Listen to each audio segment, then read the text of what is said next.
They got to sign the wall before climbing in. They also did a FOD check, or foreign objects debris check, to make sure they weren't bringing anything that could potentially harm Dragon or them on their climb uphill to the International Space Station. Getting views now inside of Dragon. Commander Rajachari closest to us, Tom Marshburn to the right of him on your screen right now, giving a thumbs up.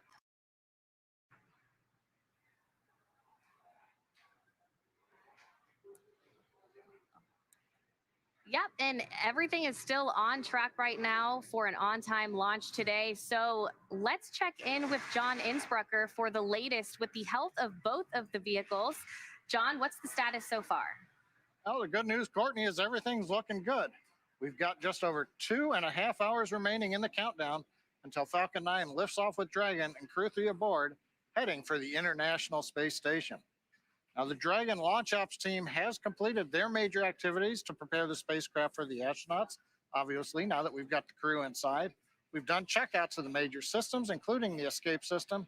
We've got all 4 crew members inside the capsule, getting strapped down, getting ready for their comm checks. There are no issues in work right now on the Dragon spacecraft. Now, in the next few minutes, we should be starting up the comm checks with the crew and Dragon. We heard the informal ones as each member got hooked up. But there are 3 sets of comm checks that get done. As Courtney mentioned, the first one is the umbilical comm checks. That's essentially a hardline harness that's attached from the ground up through the launch tower into the Dragon capsule, right to the spacesuits. Then we'll do a check with the ground station. That's essentially where we bring up a SpaceX ground station here on Earth, and we talk to the crew through the radio frequency link.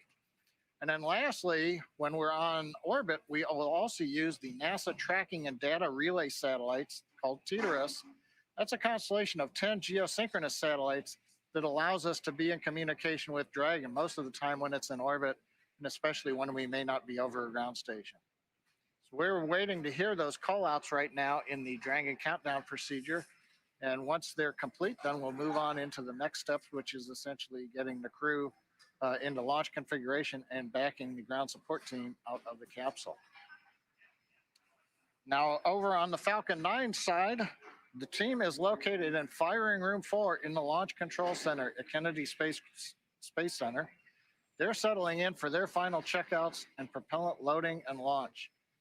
Now, the Falcon 9 team will also undergo comm checks with the crew. That happens about T-minus 2 hours, when the various responsible engineers who bring information to the crew during ascent, the avionics engineer, the guidance nav and control engineer, the propulsion engineer, they all make sure that the crew can hear them as they report the status of Falcon 9 as we head uphill into orbit. Now, currently on the range, the third of what we call the 4 factors to support the launch: spacecraft, rocket, then we've got range. They continue to report no problems. They're releasing the weather balloons for us, and we're gathering the data as the balloons get up to altitude to let us know what the wind shear looks like. Good news is the weather, the 4th element, is looking good for launch.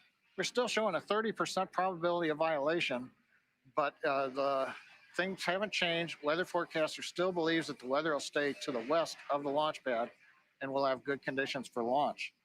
Now, we're looking at weather not only at the launch site, but around the world. We need to be able to get Dragon safely down if there's a splashdown in the Atlantic, for example, in the case of an escape maneuver. We're also monitoring contingency splashdown locations if the crew had to come back to Earth before docking with the space station. Now, if this were to happen, SpaceX and NASA, as I mentioned earlier, we are coordinating with the U.S. Coast Guard to ensure crew safety upon splashdown. That includes extra ships and air assets to patrol a 10 nautical mile keep-out zone. This helps mitigate safety concerns for any boaters who might be trying to approach the landing area. But the good news is the clock continues to count down at T-minus 2 hours, 27 minutes, and 35 seconds. All systems are go. We're going to head back over to Jesse and Courtney here just across from me in Hawthorne as we wait for the communication checks with the Crew-3 team. Thanks, John. As John just mentioned, we are waiting for the formal comm checks And in order to get to where we are today, it did take years of hard work. The development of Crew Dragon really started with the cargo Dragon. Dragon was designed from the beginning for flying humans to space, so much so that even the first Dragon cargo Dragon had a window. Before we could fly humans, our teams implemented a number of design upgrades to make sure that both Dragon and Falcon 9 are suitable for flying people, and then put both vehicles through thousands of tests to prove their safety. Since Demo 2 in May of 2020, SpaceX has been regularly flying crewed missions for NASA at the cadence of about one flight every 6 months. Now, today marks our 4th human spaceflight mission for NASA and 5th overall. For those following along, we launched the first all-civilian mission to space last month from this very same launch pad. With inspiration for the 4 civilian astronauts, Jared Isaacman, Dr. Cyan Proctor, Haley Arsenault, and Chris Dombrowski, marked the first time that no one on board had a day job as an astronaut. The crew orbited the Earth for 3 days, flying higher than the space station and further than Dragon's ever gone before. After 3 days taking in amazing views of the Earth, conducting valuable science to further human space exploration, and chatting with many Earthlings below, on Saturday, September 18th, the 4 civilian astronauts safely splashed down just off the coast of Florida. Inspiration 4 really was a historic first, and what's really exciting is it certainly won't be the last of its kind. Low Earth orbit is an incredible space for scientific research, technology development, and astronaut training. Its value has been proven through thousands of experiments and decades of international and commercial cooperation. NASA's efforts, particularly with the Commercial Crew Program and the certification of SpaceX Dragon, are building the foundation for a robust U.S.-led commercial economy in low Earth orbit. Commercial transportation to space is but one element of NASA's larger plan for commercialization. We're enabling the development of commercial space stations, private astronaut missions to the station, demand for in-space manufacturing, and more. With U.S. industry leading the way in low Earth orbit, our sites can focus even more on the moon and Mars. It's a fascinating time to be part of the space industry, and we have a lot of work to do to meet those goals, namely aboard the International Space Station. And that work continues with today's Crew-3 mission. So again, the team inside of Dragon right now, Crew-3, has been running through some of those final procedures. Next up is our comms check. We'll hear those come over on the live broadcast right here. You'll hear them as well. There will be several that the crew will run through. Right before we came back on, we saw the crew giving the closeout team some fist bumps and some high fives before they departed and went outside. You can see them on your screen right now, strapped in, ready to go in their seats. Again, up until this point, they've been able to ingress the vehicle, get strapped into their seats, and now they're ready for those comm checks that we're waiting for. They did do some informal comm checks. Ready for comm checks of 1.3 to 4.100.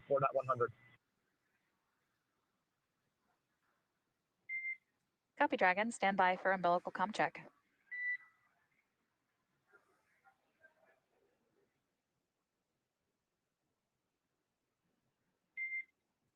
Seat 1, Seat 2, Seat 3, Seat 4, comm check. Seat 1 has you loud and clear. Seat 2 has you loud and clear. Seat 3 has you loud and clear. And Seat 4, alles gut, ich verstehe dich laut und deutlich. Super. And core loud and clear as well. Umbilical comm checks complete. Stand by for ground station comm check.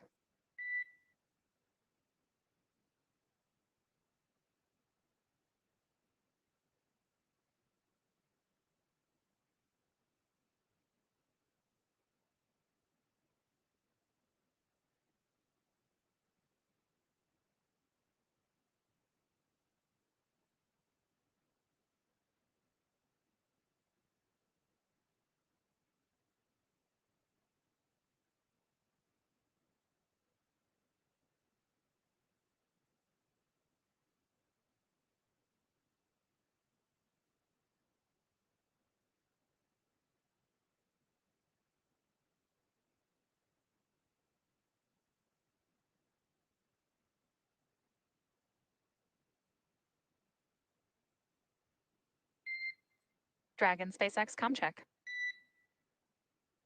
Endurance has you loud and clear. Core loud and clear. Ground station Comm Check complete. Stand by for TDRS Comm Check.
Dragon SpaceX Comm Check.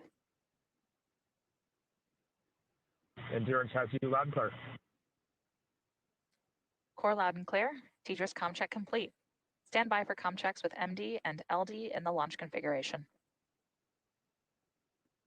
Dragon, MD on countdown 1, comm check. And MD, endurance has you loud and clear.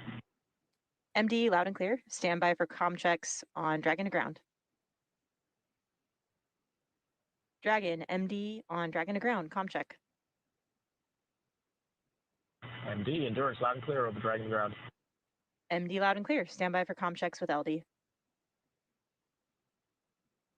Dragon, LD on countdown 1, comm check. LD, endurance has you loud and clear in countdown 1.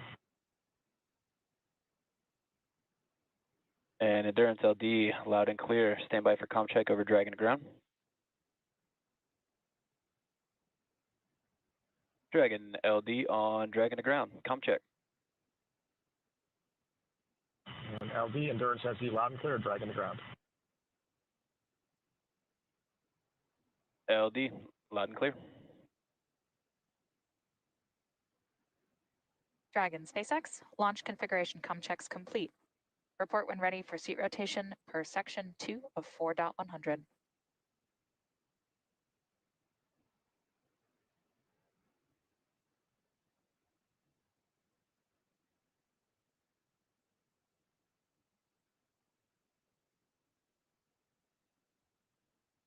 And SpaceX endurance, we are ready for seat rotation 2.2 of 4.100. Copy Dragon, we will report when initiating.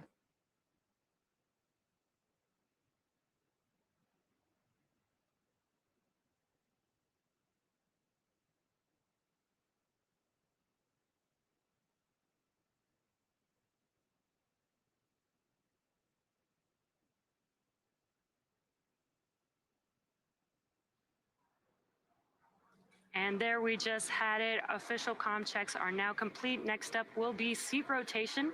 So in the meantime, let's go over to Houston to check in on what's been done on board the International Space Station to prepare for Crew-3's arrival. Sandra.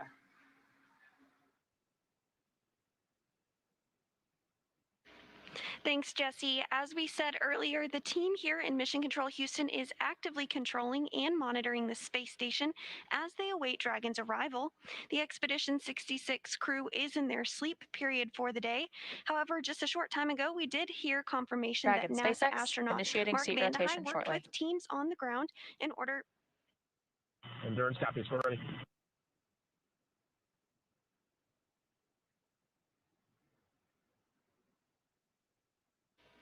NASA astronaut Mark Van de Hei did work with teams on the ground in order to get the broadcast streamed up to the space station, so he's going to watch his soon-to-be crewmates launch live as well. The crew on board have completed a number of other tasks as well to prepare the station for Crew-3's arrival. NASA astronaut Mark Van de Hei received some additional onboard training for monitoring Dragon during its final approach, which he'll do from the station's cupola. In addition, he will set up computers and control panels needed for approach monitoring and hatch operations and pre-position emergency equipment. Back here in Houston, our rotating flight directors and their teams will be in constant communication with the SpaceX Dragon mission seats are director in the launch for position. the duration of the flight uphill. Endurance copies.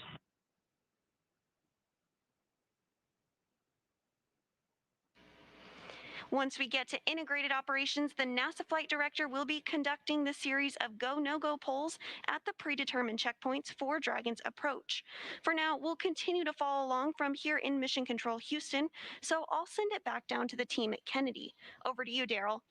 All right, thanks, Sandra. And as you look live inside the capsule, you can see that the seats have been rotated up so that they can have clear visibility of those monitors, Shannon. That's right. There's a rotation position where the seats are where you get in, and then they rotate them in the position for launch. If you're just joining us, it is T-minus 2 hours and 16 minutes until the 4th astronaut launch for SpaceX and NASA's Commercial Crew program. There you see in the foreground, Commander Raja Chari. Next to him, pilot Tom Marshburn. And to either side of those two are our mission specialists. Both Kayla Baron and Matthias Maurer are strapped into their seats inside Crew Dragon Endurance. The next milestones coming up are seat rotation. We've actually just had that, but the next one is hatch closure. And at this moment, if we pop outside the spacecraft, it is interesting. We have a little rain shower. We do have a little rain shower joining us here. Hopefully it will push on out and not interrupt the launch sequence. Well, you have predicted correctly, because I was just texting with Launch Weather Officer Brian Sizik. He tells me we're still holding at 30% probability of violation, which means still 70%. That's where we stand. But a rain shower has pushed through. It's a light shower. It is a light shower. And they're hoping that that will clear out behind that and give us that clear weather to launch. But indeed, we've got rain coming down at the launch pad and right here at the host desk. Yes, we do. While we wait for the hatch closure, let's take a minute now to learn more about what Crew-3 astronauts will be doing after they arrive on station. I'm Kayla Baron, a mission specialist. Hi, I'm ESA astronaut Matthias Maurer. I will be mission specialist. My name is Tom Marshburn. I'm the pilot. I'm Raja Chari, the commander of the NASA SpaceX Crew-3 mission to the International Space Station.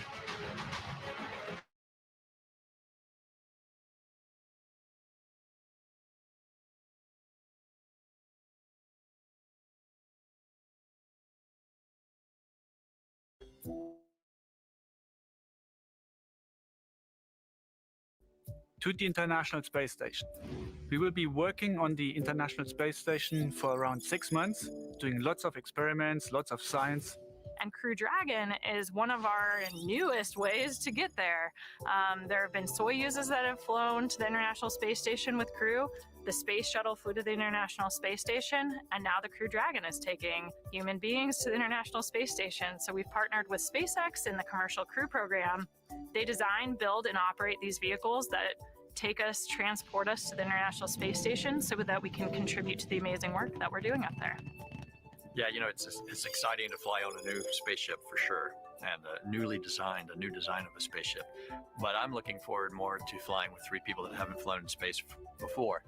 This is a very unique crew. They are incredibly operationally savvy already. So what I try to do is, if there's any gaps in their knowledge of how they're going to feel, how they're going to operate, what is the zero gravity going to be like, how that might challenge our expectations for what we can get done. So you really feel like you've become a resident of space, a resident of zero G, and you start to feel like you're getting an idea of how this works. Every day is a long series of problem solving. You got to figure out where to put your pencil, where to put your drink if you have it. So maybe 10,000 times a day, you're solving little problems like this. And when that becomes fluid, then you really feel like you can be efficient and get a lot of work done. And there's a lot of work to get done on the space station right now. We spend a lot of our time training in Dragon because that's a really dynamic phase of the mission, but it's just such a tiny fraction. The whole point is going to the space station and doing some incredible work up there. So our time on the space station is spent, one, keeping the space station healthy. It's been up there for 20 years. There's a lot of systems that need maintenance and upgrades and operators there to keep them working well. But we also do some incredible science. The space station is a national laboratory orbiting around the Earth, and it's a really, really unique environment. Once we arrive on the International Space Station, we will run a lot of experiments. I'm a material science engineer, and so my focus will be lots of experiments in the material science domain, but also life sciences will be very important. There's all kinds of research going on a daily basis that lead to just fundamental changes in the way we understand how our world works. I will definitely be the eyes, ears, hands, and the actuator for the experiments that help lead to the science, the discoveries that can push our species further, both beyond the planet and just understand and operate on our Earth even better. One of the great legacies of the space station is not just going to be the science, but very importantly, the international cooperation. This is one of the first, certainly today's perhaps most prominent international cooperation for exploration. It's not for survival, it's not for competition in the marketplace, it is for just exploration. I think we're now about to enter a new era of human spaceflight. In the past, we astronauts flew to the International Space Station to do purely science. Now the station will become more and more commercial. There are commercial experiments on one side, but there are also commercial astronauts who come up to run maybe their own science programs, but also to enjoy just being up in space, to experience space, and to convey this message, the fascination of space, to all the people on the ground.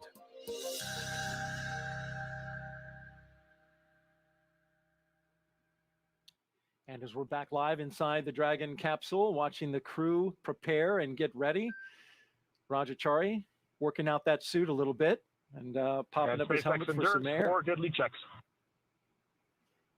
Not that they can't breathe when it's closed, but certainly you can have a little bit of outside Happy Dragon, air. we see the same. With the helmet open. Closeout Right, team will exactly. perform final closeout steps and then egress the capsule.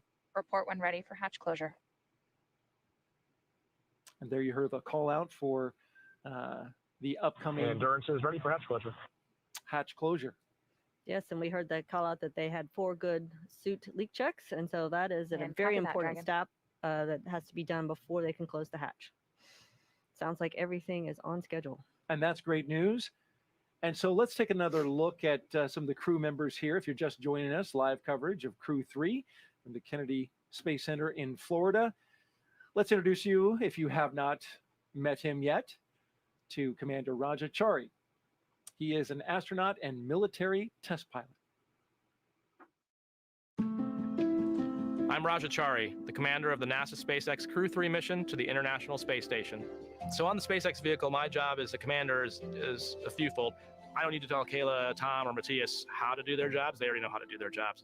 It's really more a matter for that 1% of the time where something off nominal happen, what is the best split of resources of, what is the best interactions between those players to get the best result. And so managing those different pieces of the puzzle is really, I think, what the crew part of the commander job is.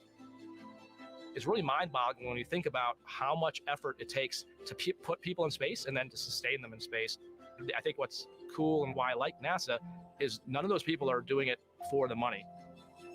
They're doing it because they believe in the mission. They're doing it because they believe in solving humanity's problems and pushing exploration. That's the reason people are doing it. I think if anything, it's taught us that we as humans have this great ability to endure through just about anything. You just have to put your mind to it.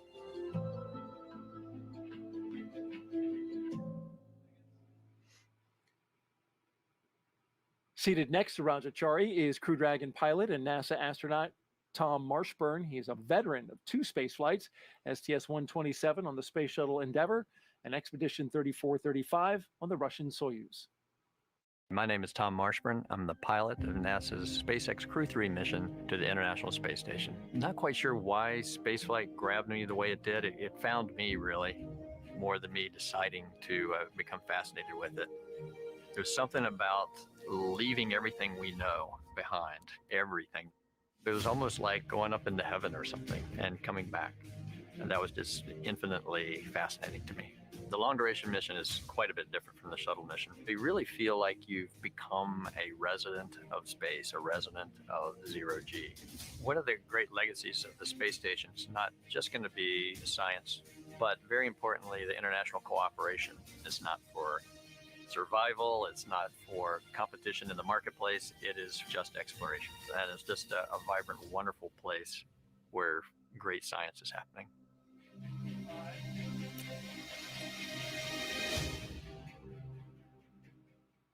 We were wondering about the helmet there with Rajachari and why he's just got it half open. And of course, our expert astronaut, Shannon Walker here, explained it to me. Yeah, you want so you see that white band on the bottom of the helmet. So if it's in the wrong location, you won't have as good visibility to read the items that you need to read on the screen. So he's got it positioned to help him read the screen. You can look further lower as well. It appears that he's got a checklist on his knee there. Yes, on each leg of the crew, there is a satchel that holds a tablet with procedures and other information. It looks like Roger's tablet. He probably has it placed on the display above him, but you will see before they launch, they will take that down and replace it on their satchel on the knee. Holds better there, I imagine, with the forces of launch. Exactly. You do not want that falling on you as you're launching into space. Seat number 1 is behind this camera shot, and that is mission specialist and NASA astronaut Kayla Baron. She'll be making her first trip to space today. The submarine warfare officer has deployed 3 times aboard the USS Maine. I'm Kayla Baron, a mission specialist for NASA's SpaceX Crew-3 mission to the International Space Station. When 9/11 happened, watching New York City respond and how we came together as a country really cemented for me a desire to serve. That's how I first got interested in joining the military and ultimately got interested in attending the Naval Academy. I found myself really drawn to the submarine warfare officers as mentors. And when I got to go underway on a submarine, I just felt like this is where I belong. If I hadn't had that experience, I don't think that I would have believed I could become an astronaut. Crew-3 is just such an amazing group of people. It's a really special crew because I think everybody brings a really unique perspective and different background. I just feel super lucky to be with people who all have such diverse experiences, but have really learned how to mesh and work together as a team.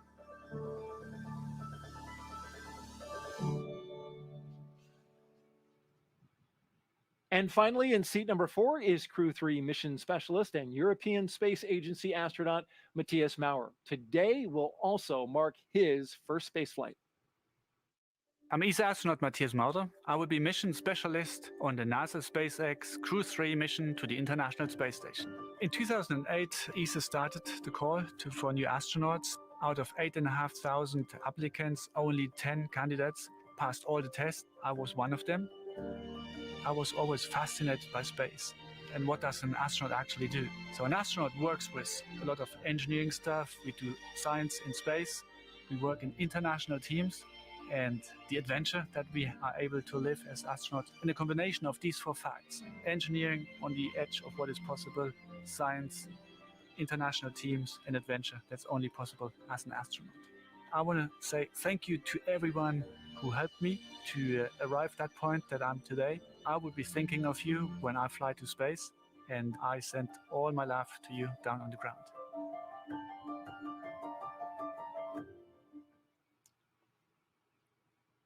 Back live inside the Dragon capsule as the crew goes through their various communication checks and suit checks. As they prepare to have the hatch closed. Awaiting that hatch closure. And by the way, if you would like to ask us a question, and by us, I mean Shannon, just pop on over to Twitter and use the hashtag AskNASA. That will send us the question. We'd love to have them. Shannon has been answering them throughout the show and doing a great job with it. We really appreciate her being here. And you've had some good questions as well. Even the patch, which I know you're big into your crew patch. Shannon. Of course, I like our crew patch. I think it's pretty good looking. You know, it's hard to deny. I love the blue. I love the dragon. But the Crew-3 patch is pretty cool as well. The logo was designed for this mission by the astronauts themselves, just as you did, Shannon. They say that the capsule flies upward while the flames below honor the thousands of workers who worked on Crew-3. The number 3 is prominent in the shape of the exhaust below and is next to a dragon. And the highlighted stars represent Crew-3 As you can see there, and the 4 red planets, they represent humanity's dream to explore Mars. A beautiful patch there. Oh, it is a lovely patch. It is very well crafted. You work with the artist that puts it together? Yes, so each crew can either design it themselves or they have a choice to work with an artist. And so the crews are trying to take elements of what they feel really represents their flight and put it into a patch.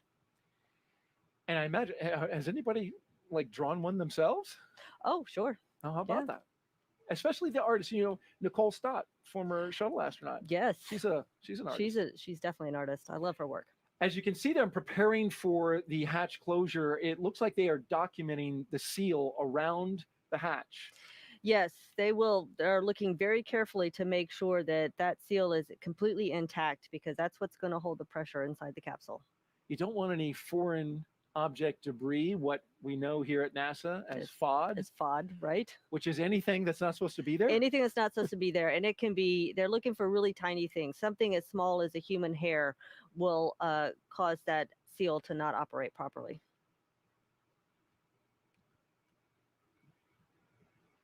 And they're using, it appears to be smartphones to take these pictures. They do. I mean, the cameras on the phones are so good these days that you can take some pictures and blow them up and really get a good view of what that hatch seal looks like. They are good cameras indeed.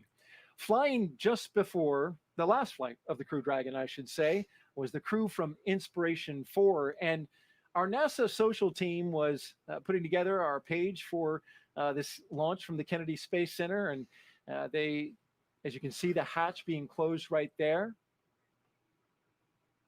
They're going to push on that to make sure it seals up really good. They're going to push on it because the hatch itself, if it's not locked, it wants to spring open. So you've got to overcome that force to get the latches to latch on that hatch. So we'll hold the thought on the NASA social video as we look. Looks like the crew closeout number 36 was putting a fair amount of force. Yes, it did look like he was pushing hard. But that's good. We'll get that hatch closed. And now begins the process of them sealing it up and doing all kinds of checks and cross checks because they'll seal it up. There'll be a pressure check to make sure the pressure does in fact hold inside the capsule, and you'll see teams of people here working together to make sure every step is done exactly so. Carefully and methodically working their way 255 feet up in the air, we might add, in the white room.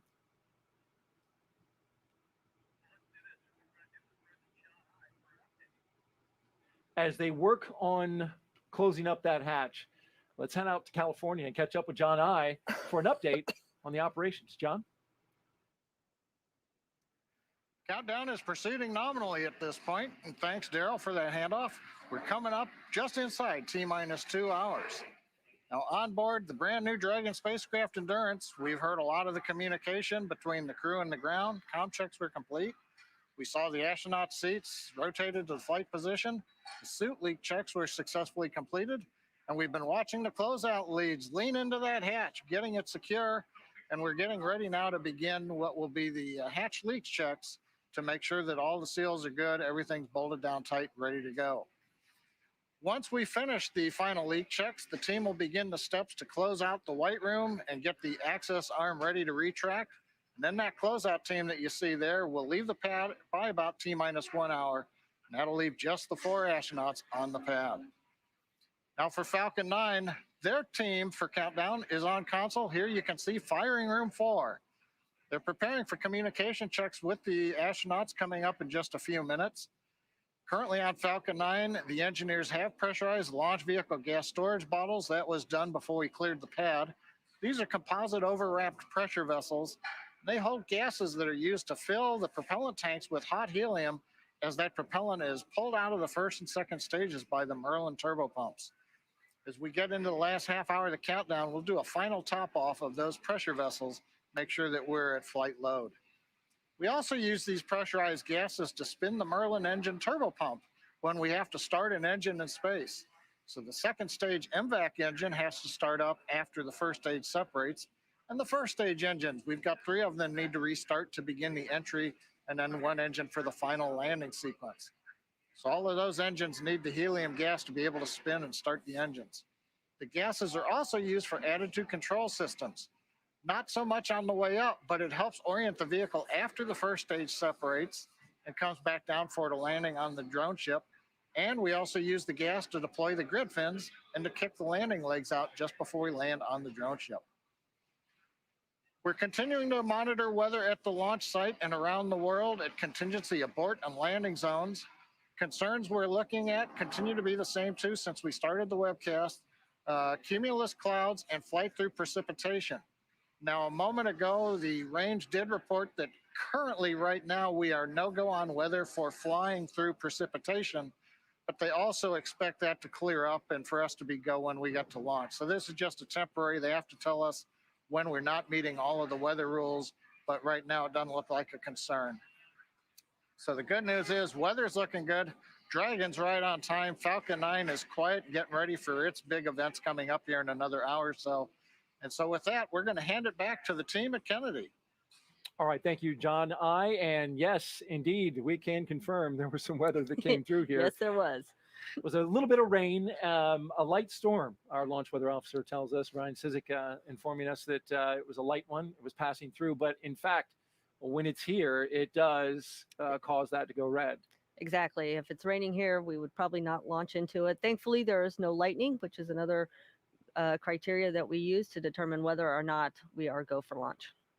We're back inside the capsule now. We're awaiting a couple of things. They're going to do some comm checks. They're going to do some suit leak checks. And in fact, I think you were able to eye when that happens. The suit leak check. Do they? Oh, the suit leak checks. Yeah, you can tell when they are doing a leak checks. I believe they've already occurred, but one of the things that happens is you have your visors closed, all your zippers zipped up, and they will pressurize the suit. So you'll get extra air volume inside your suit. So the suits will kind of puff up. You can see that when the leak check happens. And now the half down visor look is it's very fashionable. The look of the day. In this moment, as they wait, what is that like? Because, I mean, they're waiting to go to space, launching on a rocket. Yes, they know they've got just under 2 hours to wait. So a couple of things are going on. Of course, each crew member there is thinking about their role during the launch. They're probably chit-chatting a little bit amongst themselves, trying to stay comfortable in those suits, and probably just trying to enjoy the experience of actually being in their Dragon spacecraft. SpaceX, we will be commencing health checks for the launch escape system. Expect momentary flight computer state change, followed by a transition back to pad hatch closed. Endurance copies. That's a call out to check the health of the emergency escape system. Yes, this is what's primarily happening in those last hours before launch. Is the SpaceX team is checking all the systems on the spacecraft to make sure everything is working properly. And of course, the launch escape system is one of the main systems that we need to work properly during a launch. Especially with that hatch closed. Yes, exactly. So we've got about an hour now until the pad team wraps up the final checks and clears the white room. And that's when the action will pick up with the crew access arm retracting. We'll have the arming of the launch escape system, as we just mentioned, and then prop loading will follow. So we'll keep a live view of the crew here as they're sitting tight for the next hour or so and provide you with some more context about this mission. But for now, let's head over to Houston for a closer look at what the crew will be doing when they reach their destination. Sandra.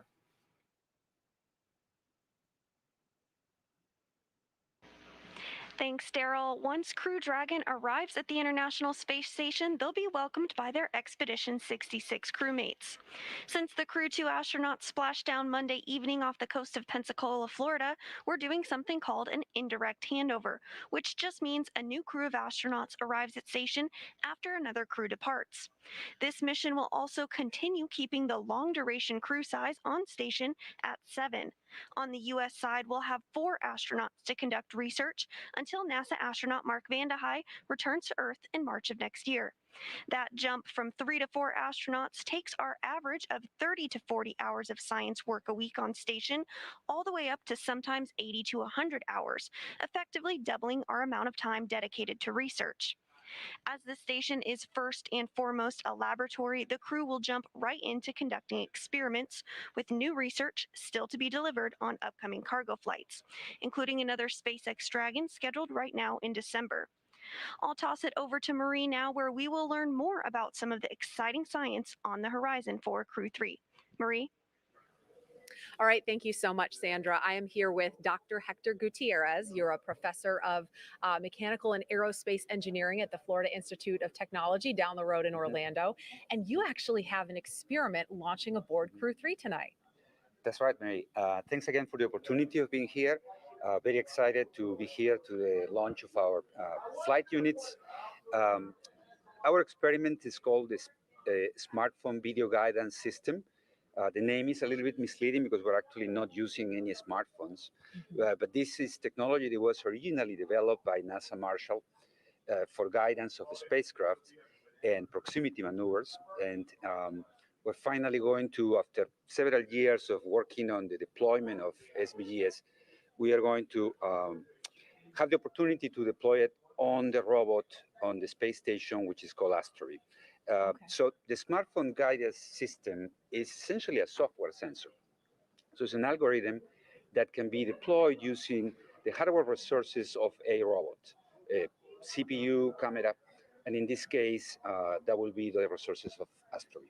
Okay, and so there's the actual payload is a small beacon. It's about, you told me it's about the size of a flashlight. I think we have a couple of photos of it, but this beacon, there it is. It attaches to the wall of the International Space Station and it has some LED lights that light up, and then that gets used in combination with the sensor to maneuver the Astro Bee that you mentioned. That's the free-flying robot on the International Space Station. There are actually 3 of them, and you're going to test 5 different maneuvers with 1, 2, and even all 3 of the Astro Bee robots at the same time. Is that right? That's exactly right.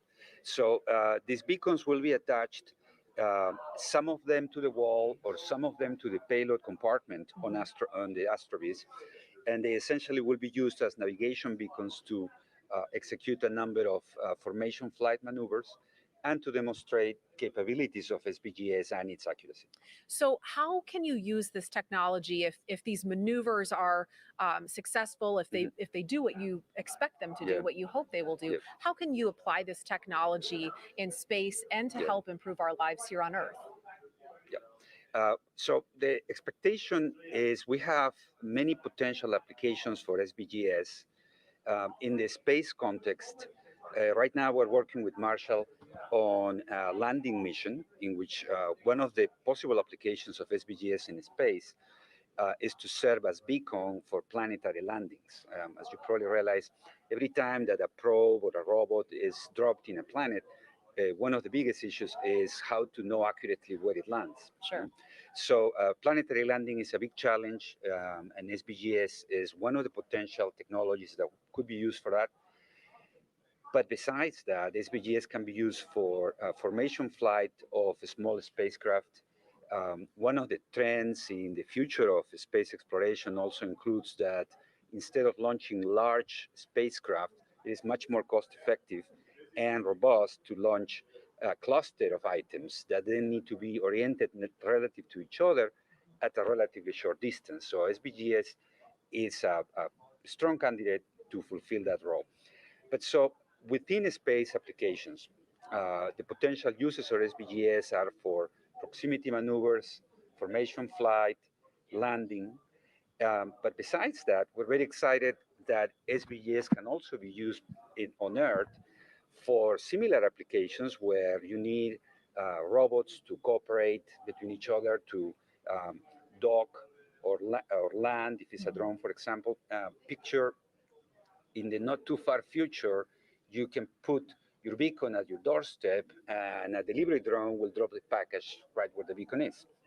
And it can save significant effort to a delivery person who has to go up 3 flights of stairs or something like that. Just have the drone drop it off. Picture it in New York. So there are a number of applications. We want to go into a commercial, explore the commercial possibilities of developing a commercial version of SVGS that can be integrated with robotic platforms and drones. All right, Dr. Hector Gutierrez, thank you so much. Best of luck with the smartphone video guidance sensor experiment on Crew-3, and we'll be watching and following along, and enjoy the launch. Thank you very much. A pleasure to meet you. Thank you, you too. Daryl, we'll send it back to you. All right, Marie, thank you. Here's a closer look now at some of the life-changing science astronauts are performing aboard the International Space Station. The International Space Station is a state-of-the-art microgravity laboratory that is unlocking discoveries not possible on Earth and helping us push farther into deep space. Every single day, we are answering big questions about Earth and about space, about where we came from and about where we're going. But the other thing that we're doing is we're learning more questions to ask. Microgravity turns almost everything we know upside down. Liquids behave completely differently. Fire burns in new ways. Biological systems reveal surprises. There's a few things that have made me gasp out loud up on board Space Station. Watching heart cells actually beat has been a pretty big one. We're studying ways to grow food in microgravity. I got to tell you, these are pretty amazing. We're learning how human bodies react to life in space and how to keep crew members safe and strong on long-duration exploration missions. Deadlifts are awesome on Earth. They're also awesome in zero gravity. We're testing technologies that will be critical to our return to the moon and great leap to Mars. Our research has contributed to medical and social benefits on our home planet, allowing us to find new ways to combat disease back on Earth and develop technologies to deliver clean water to remote communities in need. The spectacular vantage point of more than 200 miles above our planet supports our monitoring of Earth's climate, natural disasters, and plant life. Our planet Earth is absolutely stunning. To me, it doesn't matter where we are in the world. I just see beauty in different ways.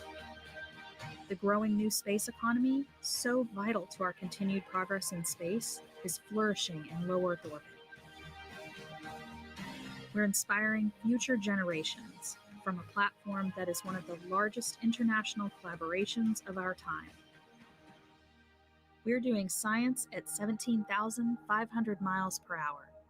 Come along for the ride.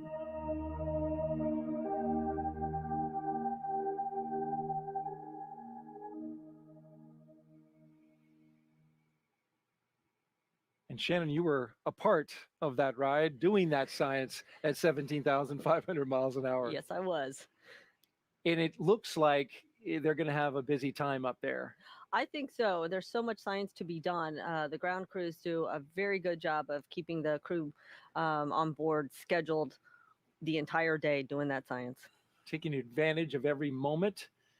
As we look live inside the Dragon capsule, we are T-minus 1 hour and 44 minutes until liftoff. We are here with Shannon Walker, NASA astronaut who flew on Crew-1, watching Crew-3 prepare to get ready for their flight. And it appears they haven't been very chatty. No, they haven't been very chatty. I guess it's a quiet crew. It's a quiet crew, and that's just fine as they prepare for their liftoff. Crew-3 is scheduled to arrive to station just days after astronauts from Crew-2 returned home from a record-setting space flight. Take a look at this at 10:33 p.m. Eastern Time. The view looks a little similar.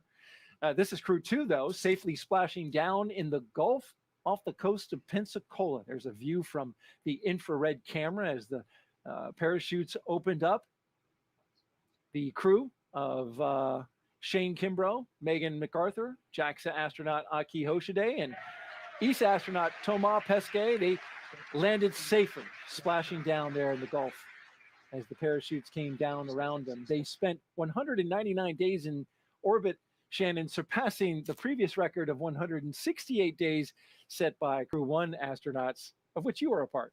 I was. I would have loved to have stayed up 199 days, but 168 is not bad either.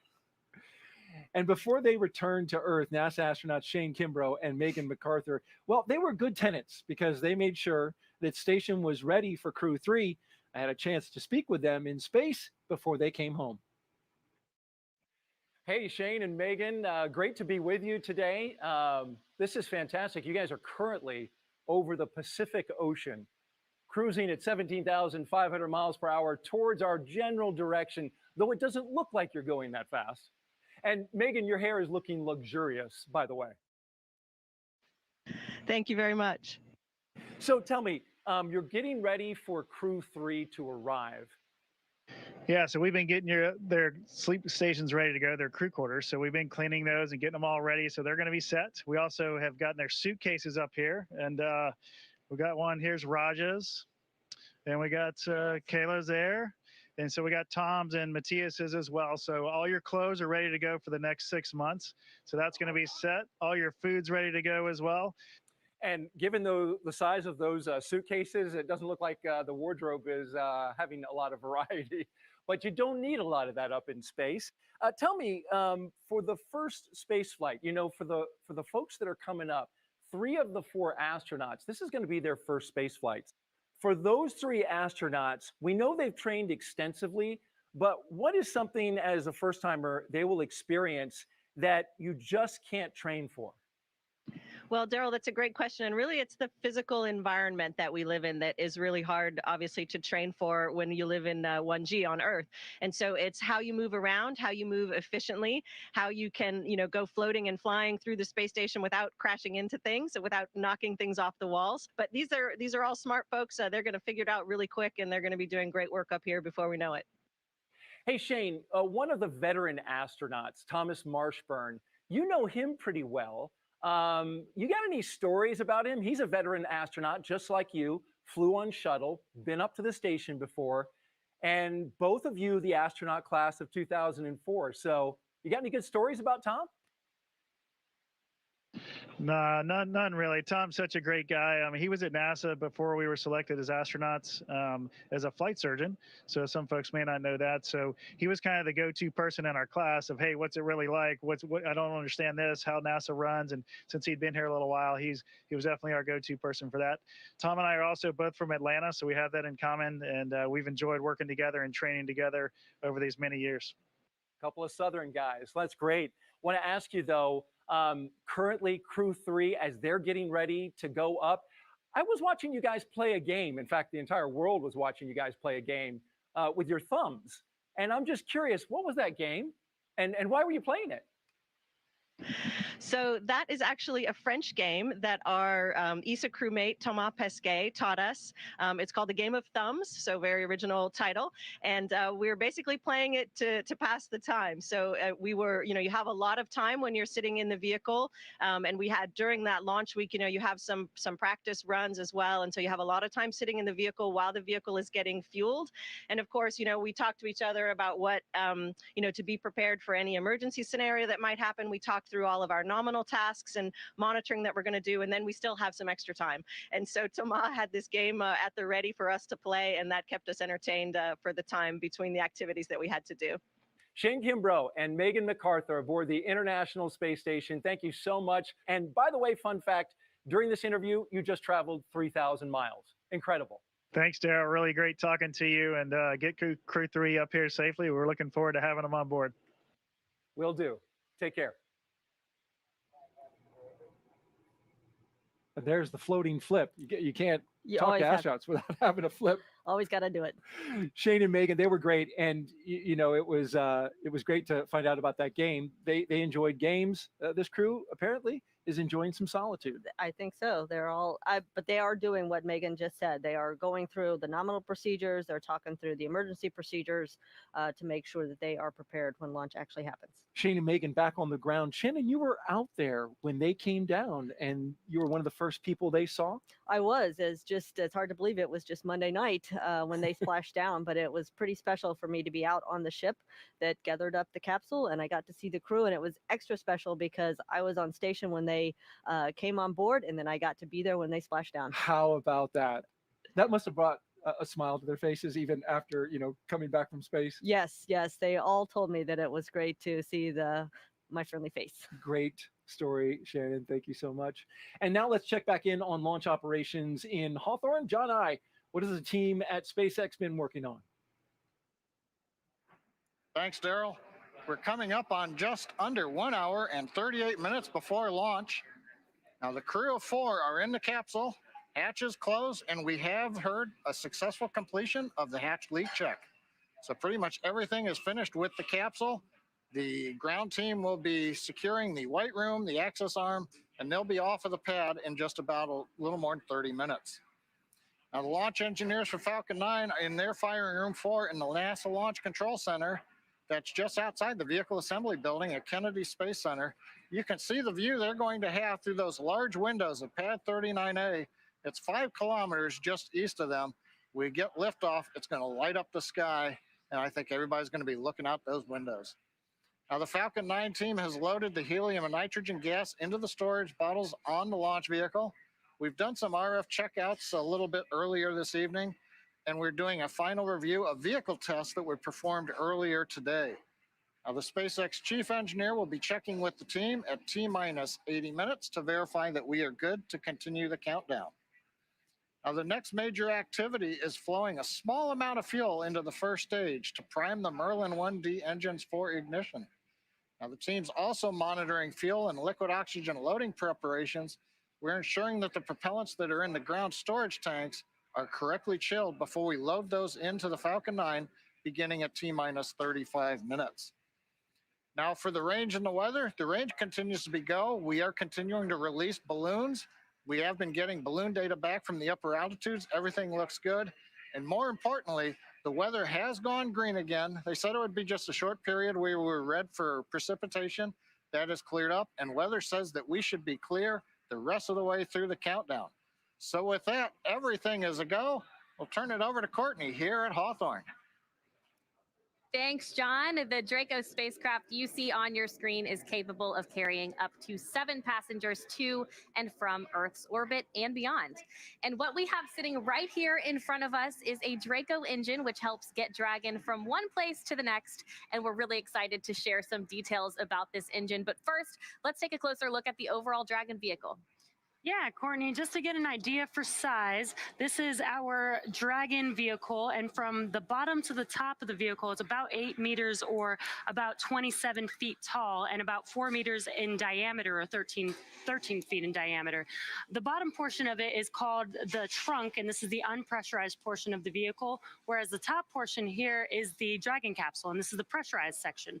This black portion on the trunk here is actually a bunch of solar panels, and that helps power the vehicle while it's on the pad and while it's in flight, as well as while it's attached to the International Space Station. And we also have 16 Draco thrusters on the vehicle that help maneuver it around, and 8 Super Draco thrusters to help in case of emergency for a launch escape system.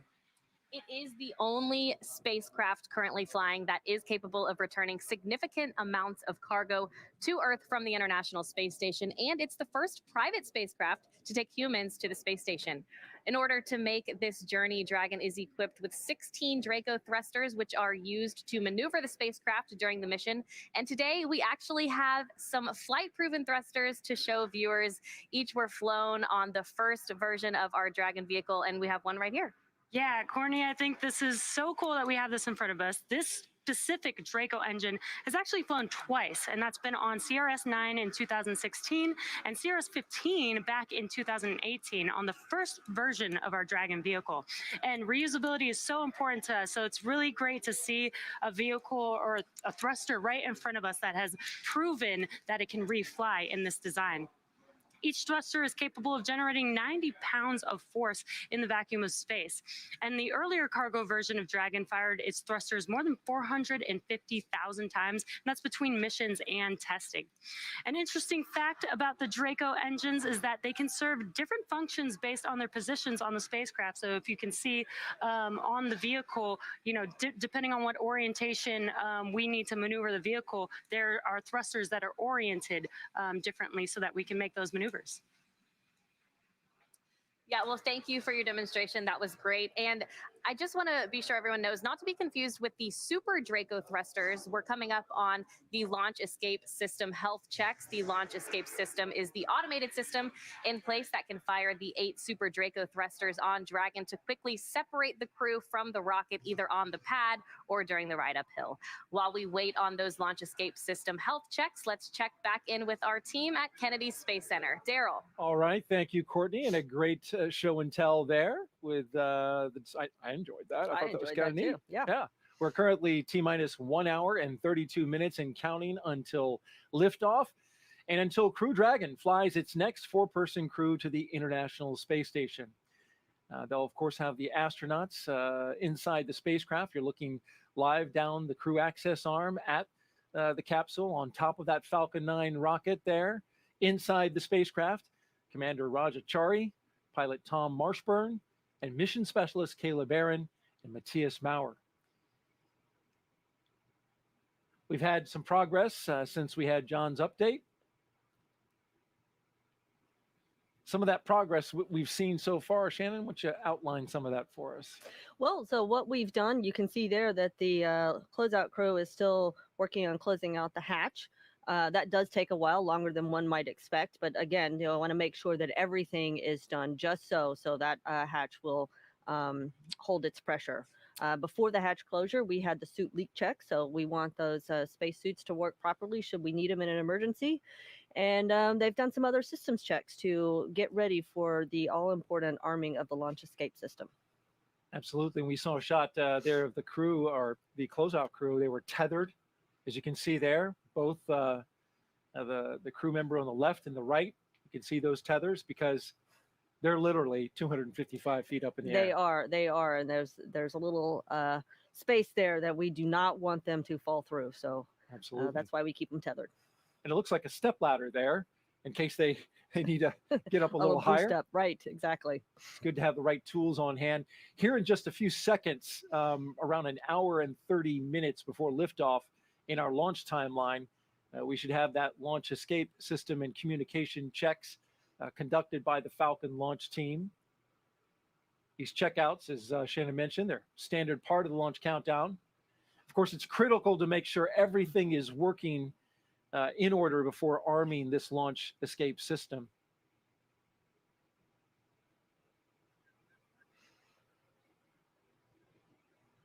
We'll get this call out in just a few seconds. Yeah, it looks like the closeout crew is finishing up. Hopefully all is good, checking out with that hatch there.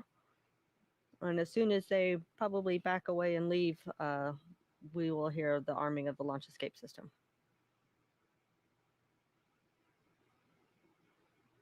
But I tell you, if there's still work to do, they will sit there and keep working until that hatch is adequately closed and we know that it will hold pressure. What does it sound like as you're sitting there in the seat and they're working on it from the outside? Yeah, you kind of hear some thumping and bumping going on, and you do have those 2 windows in front, so you can kind of see a little bit what's happening, but mostly you really don't know exactly what they're doing. You just know that they are working on it and getting that much closer to launch. Looks like we're going to need to check something out a little bit taller, higher up on the capsule there. Oh, that step ladder came in handy. Yeah, it sure did.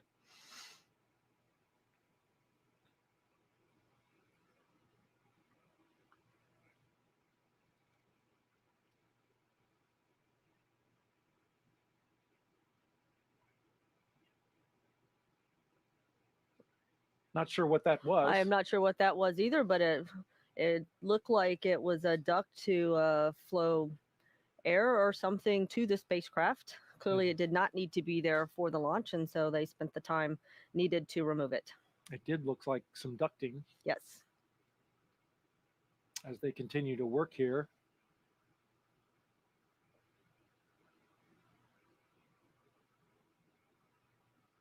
And as you mentioned, they will take the time necessary to make sure everything is secure. Absolutely right. And everybody knows what the timeline milestones are, so they have a very good idea of when they need to finish up this activity. They're not going to rush through it by any stretch of the imagination. They're going to do it very methodically, very carefully, but we do have a timeline because, as was mentioned previously, it is an instantaneous launch window. We need to launch exactly on time. That instantaneous window needed to rendezvous with the International Space Station on time. Exactly.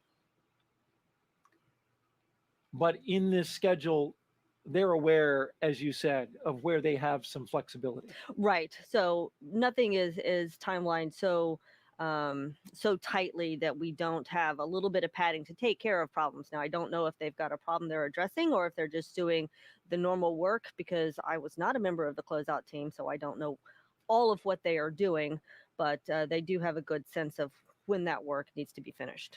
You were on the other side, inside the capsule for Crew 1. It does appear that the closeout crew member is now documenting with the camera phone. Right, again.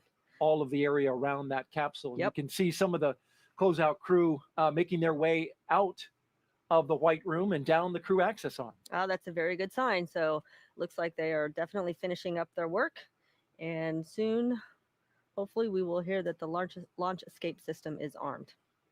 We're expecting that in just a few seconds, really any moment now. But he's got the light and the camera still working that. Yep, they're taking one last look to make sure that there is nothing trapped in that hatchway and that would inhibit the seals from working properly.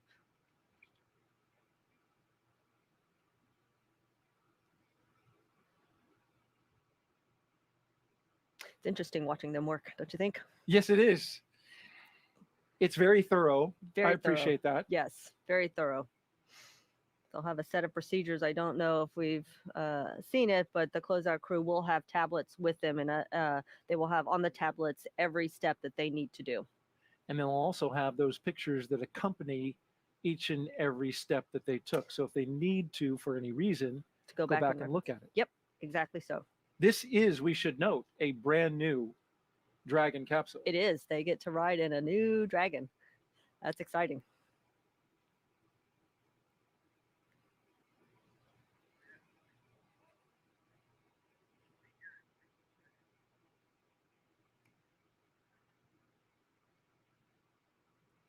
The booster. The booster is a refurbished one, so it is not making its first flight. Flew on CRS-22, landed back, was refurbished and ready for use. Ready for use, yeah. And there you see a nice shot on the pad against a dark sky. Hopefully no more rain clouds in the way. Sounds like we have a go with the weather, so that is very good news. That's what we heard. Our launch weather officer here at the Kennedy Space Center, Brian Sizik, telling us that that has cleared out. John I reporting earlier that the range went from red when we had the little shower. Yes, we got rained on. Yeah, even a few drops on the lens you can see have, still hanging around. Evidence that we had a little rain out there on the pad. You can see the ground is wet as well, the reflection of the lights off the ground and the droplets on the lens. But that has since moved out of the area, which is great news. And then the range went green for weather. You can see from that view there, it looks like there's a lot of fog at the launch pad. It does look that way. But fog will not stop us from launching. No, it won't. Neither will the thin clouds that we've had in the area. It was explained to me by our launch weather officer that we've got some onshore flow that basically a high pressure system north of us that's spinning and throwing that moisture from off the ocean, off the Atlantic Ocean, over the Kennedy Space Center. But there's a layer of dry air in the mid-levels of the atmosphere that has soaked up a fair amount of that moisture, and it is essentially drying it out, serving as kind of a a blow dryer effect. A blow dryer for Florida. Well, the 4 Crew 2 astronauts not only broke a record for the longest stay for a commercial spaceflight at 199 days, they also got a lot of science done. Let's take a look at that now.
Welcome home to planet Earth and welcome to the Kennedy Space Center. If you're just joining us for the launch coverage of Crew-3 as we await liftoff just an hour and 21 minutes from now. Crew-2 that you just saw splash down in the Gulf off the coast of Pensacola on Monday after a very eventful yet productive stay, 6 months in space. Shannon, it looked to me from the infrared video that they had pretty calm waters, and you were out there, you experienced a similar. Yes, you definitely want calm waters when you splash down in the water because you really don't want that capsule rocking too much. That's going to make the crew feel badly if they have too much motion. You don't want to be bouncing around in the seas, whether it's in a boat or a space capsule. No, it's same not effect. Good. Not good. It's not good. Well, NASA leaders are watching this launch from right here at the Kennedy Space Center. They're watching the astronauts inside Crew Dragon Endurance with great anticipation. NASA's Marie Lewis is with a special guest right now from ESA at OSB-2. Marie. That's right, Daryl. I'm here with ESA astronaut and geophysicist Alex Gerst, two-time flyer to space on the Russian Soyuz. Alex, thanks for being here. Hey, Marie, good to be here. And it's finally good to see the stars come out. Yeah. Poking through between the clouds. Yeah, we had some sprinkles, but yeah, you pointed out we actually see stars. So that's a good sign here around the launch pad.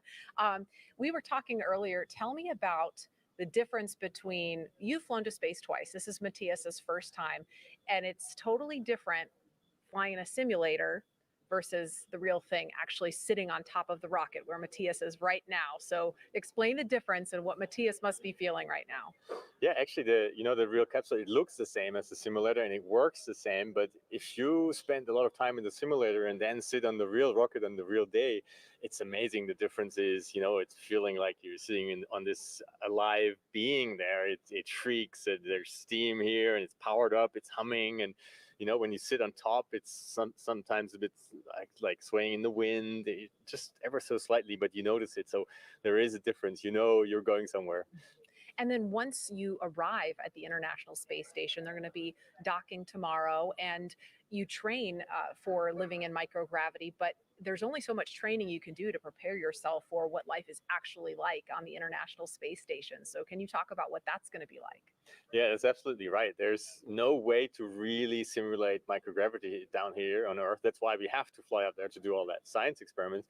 But it also includes training, like how to live on the space station, right? How you get your bearings and how to translate. That's what we call like floating from one end of the space station to the other. How to sleep in space, how to go to the toilet, all things that you need to figure out on the first day, right? Yeah. And you can't train them. So that's really a challenge. And you just, people say they drink from a fire hose up there, right? The first 3 days. Yeah, and you mentioned science. I want to talk a little bit about the science that Matthias is going to be working on. 35 different experiments specific to ESA. Can you touch on some of the experiments Matthias will be doing? Yeah, there's a lot of stuff that they do up there. That's actually a long continuation of experiments that have been done in the past. Actually, some that I already did. He's continuing. He's a materials scientist, so he's really good at those things. Looking at new materials down here. I mean, they do the experiments up there, but the use of the experiments is down here for like turbo engines that use less fuel or lighter materials. That's important, but also like cell experiments on cell aging. Also experiments that help people who have muscular diseases down here. A really nice set of experiments. They actually have a bioprinter for skin cells up there. Really interesting that they can put over wounds if they have them. That's fantastic. Alex, thank you so much. We're out of time, so I'm going to send it back over to Jesse and Hawthorne, but thank you so much for being here, Alex. You're very welcome. Jesse, over to you. Thanks, Marie. It's T-minus 1 hour and about 17 minutes from launch, and it always gets more and more exciting as we continue to get closer to that T0. Now, crew has already ingressed the vehicle. They have been helped out by our closeout team to get into their seats and get buckled in, attach their umbilicals to the spacecraft, which provide breathing air and comms to Dragon. And then they've completed comm checks and suit leak checks. And those comm checks were completed with the core here. Endurance copies. All right, and confirmation that the closeout team is now departing. So after those suit leak checks, the closeout team was able to close and seal the hatch, which also gets its own leak check. As we just heard, the closeout team has departed, and those final weather checks are coming up, which will be necessary before that final go, no-go is given for launch. Yeah, before we get that final go, no go, the various teams at both NASA and SpaceX will do an internal go poll, making sure conditions are right with Falcon 9, the Dragon, the Crew, the range, and the space station before the final go is given. Now let's check back in on Houston for a status on the team supporting the space station on their readiness for launch. Sandra, how's it going?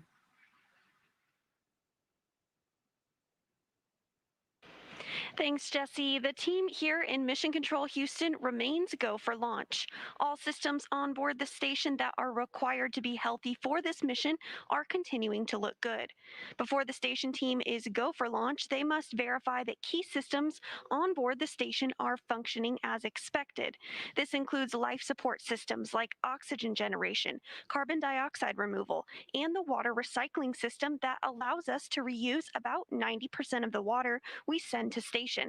We're also ensuring that the computers that allow us to command station's major subsystems, essentially the station's nervous system, are functioning normally. We also work with our Russian counterparts to ensure both methods of controlling the station's attitude are fully functional. This includes the large U.S. gyroscopes and the thrusters found on the Russian segment. Both systems play a critical role during Dragon's docking. Mission Control Houston will closely monitor the crew's flight and will continue to check off milestones for most of the journey. So I'll send it back to Hawthorne. The International Space Station team is ready for launch. Courtney? Thanks, Sandra. We're so happy to hear that the space station team is ready for launch. As we mentioned, the Crew-3 astronauts will spend about 6 months aboard the International Space Station. They're starting their journey after the departure of the Crew-2 astronauts from the space station. Crew-2 splashed down off the Florida coast Monday night, where they were picked up at sea by SpaceX's Go Navigator recovery vessel. Next, SpaceX will launch Commercial Resupply Mission 24, or CRS-24, to space station to deliver cargo and supplies to Crew-3 and the astronauts and cosmonauts aboard. It will automatically dock to the International Docking Adapter 3 on the space-facing port of the station's Harmony module. Before Crew-3 returns home, they will hand the baton to the next crew to arrive at the orbiting lab on Crew Dragon, the Crew-4 crew. That mission is targeted to launch in April of next year, and it will carry Crew Dragon commander and NASA astronaut Kjell Lindgren, pilot Bob Hines of NASA, and mission specialist Samantha Cristoforetti of the European Space Agency, or ESA, and a fourth crew member who has yet to be named. The Crew-4 astronauts will also complete a 6-month mission as expedition crew members aboard the space station. Now, they will be joined there by 3 additional crewmates who will launch on a Russian Soyuz spacecraft, and this will mean that 7 people will be on the space station at one time, allowing NASA to increase the amount of science conducted in space. That's right, and this will be Kjell Lindgren's second trip into space following a 141-day stay at the space station in 2015 for expeditions 44 and 45. Before being selected as an astronaut in 2009, he was a flight surgeon supporting space shuttle and space station missions. In December 2020, NASA named him as one of the Artemis team of astronauts helping to pave the way for NASA's upcoming lunar missions. Bob Hines, a lieutenant colonel in the U.S. Air Force, was selected as an astronaut in 2017 and will be making his first trip into space on Crew-4. Before becoming an astronaut, he supported multiple military deployments in the Middle East, Africa, and Europe, served as a flight test pilot for the Federal Aviation Administration, and flew as a research pilot at NASA's Johnson Space Center in Houston. And ESA astronaut Samantha Cristoforetti will be making her second trip to space as a mission specialist on Crew-4. She was selected as an ESA astronaut in 2009 and flew to the International Space Station in 2014 aboard a Russian Soyuz for a long-duration mission as part of Expedition 42 and 43. Cristoforetti is planned to take over as station commander for Expedition 68 and will be the first woman from ESA to do so. Now let's head over to Daryl at Kennedy Space Center. Daryl, how's it going over there? All right, it's very good, Courtney. We are having clear skies at the moment. We can see some stars here at Kennedy, and that's great news. And if you're just joining us, welcome to coverage for the mission known as Crew-3, NASA and SpaceX's fourth flight of astronauts to the International Space Station. We are at T-minus 1 hour and 11 minutes until launch. Liftoff time still holding for 9:03 p.m. Eastern time, and we're tracking no issues with Falcon 9 or with Dragon. The range is green, and the weather, it's cooperating. Moving on out, we had a light shower earlier, but it is gone. The range is now green. And so over the last 3 hours, our crew of Raja Chari, Tom Marshburn, Kayla Baron, and Matthias Maurer, they donned their SpaceX suits in the historic crew quarters suit-up room. They walked out of the crew quarters building, as every NASA astronaut has done since Apollo 7. And then they were transported to the pad, where they climbed inside the SpaceX Crew Dragon Endurance. And now we are seeing them live while they await liftoff. And Shannon, what is the crew doing right now in these moments as they wait? Yeah, it's they are waiting, but they know that they're getting closer and closer to launch. The time really starts to feel like it's speeding up, especially when we get that launch escape system armed. But what they're doing is they're thinking about their task ahead. They're thinking about running through the nominal procedures, as well as running through any emergency procedures that in case they need them.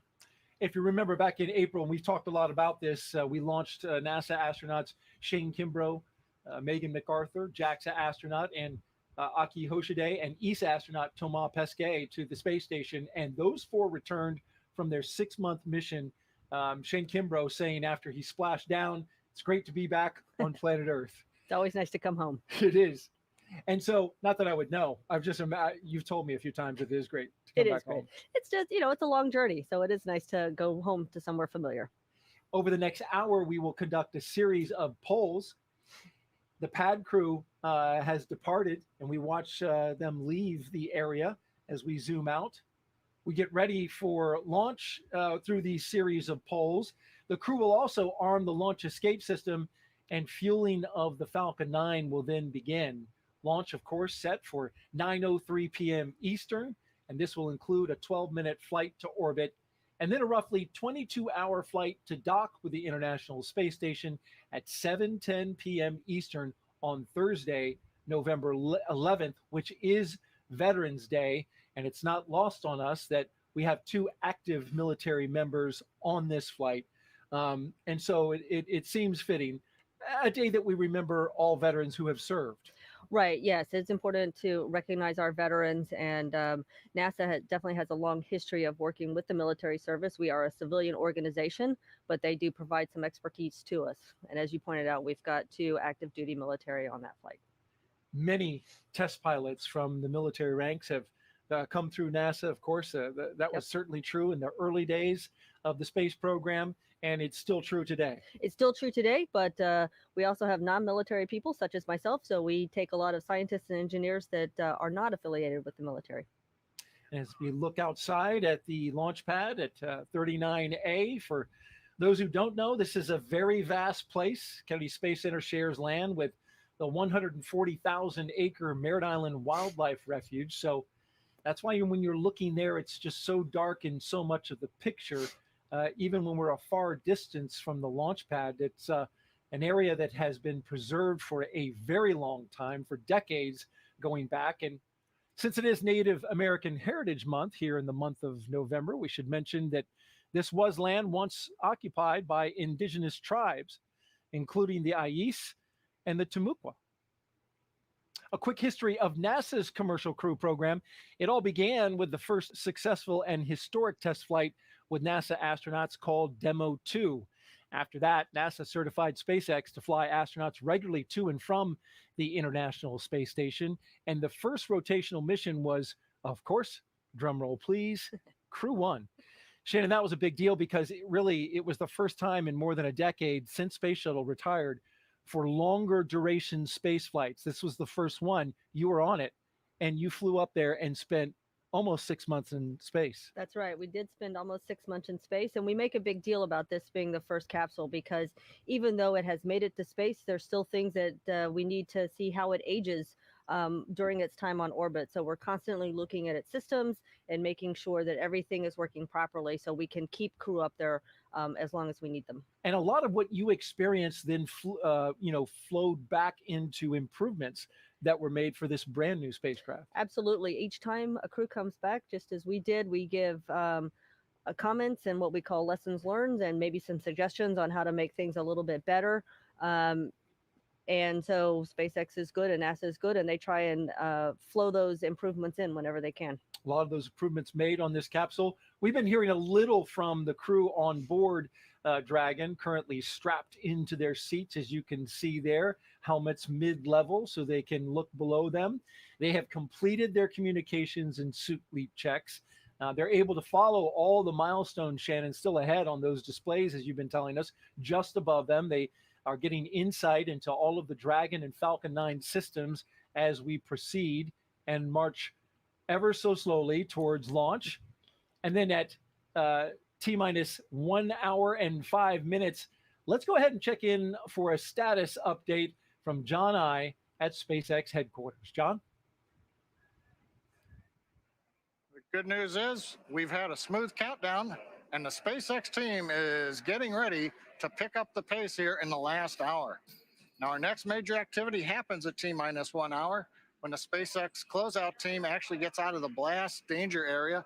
They've already left the crew access arm and are leaving the launch complex. That just leaves the crew on board Dragon inside of 39A complex. Now, Falcon 9, as you can see on the screen, the two-stage reusable rocket, we've done our final propulsion checkouts of the first and second stages, and the engines began just a few minutes ago in preparation for propellant loading. So we're testing and cycling valves on the engine. We're checking the engine pneumatics pressurization system right now. At T-minus 45 minutes, the team will report their readiness for propellant load with a final electronic go-no-go poll. Now, before we can start loading propellant on the Falcon 9, we have a couple of major tasks to perform with respect to Dragon. First, after the poll is complete, we're going to retract that crew access arm that you can see alongside Dragon from the fixed service structure. We're going to move that away to launch position. That'll happen approximately between T-minus 44 and T-minus 42 minutes. With the arm out of the way, the crew will arm the launch escape system. Once these two events are complete, Dragon is ready for Falcon to begin propellant loading. On the weather front, we're also verifying that we meet all the constraints, and as we mentioned a little bit earlier, everything both at ground level and at upper altitude looks good and ready to support an on-time launch in just over 64 minutes. So with everything looking good right now, the range is also ready to support from historic Launchpad 39A. The worldwide network of ground stations and the tracking and data relay satellites are ready to support Dragon as it heads into orbit. Everything is looking good for that instantaneous launch window at 9:03:31 p.m. Eastern Standard Time, which is 2 hours, 3 minutes, 31 seconds Universal Time. As a reminder, once we begin loading propellant, there's no opportunity to change the T0. Timing for Dragon rendezvous with the International Space Station is very precise, down to the second, so we're going to get one chance at it today. But the good news coming up just over 63 minutes and counting, we are go for launch, Jesse. Great. Thank you, John I. It's always great to hear that we have everything go for our We will be T0. cycling orbit tank isolation valves to equalize low flow pressure at this time. Additionally, you are go for section 6. When ready, report go for launch. Endurance copies will be cycling some pressurization valves, and we are go for section 6.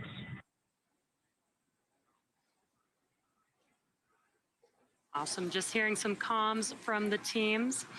Today's launch marks the third time a rotational crew will fly on a commercial spacecraft, and each of our crew members brings a diverse set of experiences to today's flight. Rajachari is the commander of the Crew Dragon spacecraft and the Crew-3 mission. Chari is responsible for all phases of flight, from launch to re-entry. Once on board station, he'll serve as an Expedition 66 flight engineer. He was born in Milwaukee, but considers Cedar Falls, Iowa, his hometown. He is a colonel in the U.S. Air Force and joins the mission with extensive experience as a test pilot.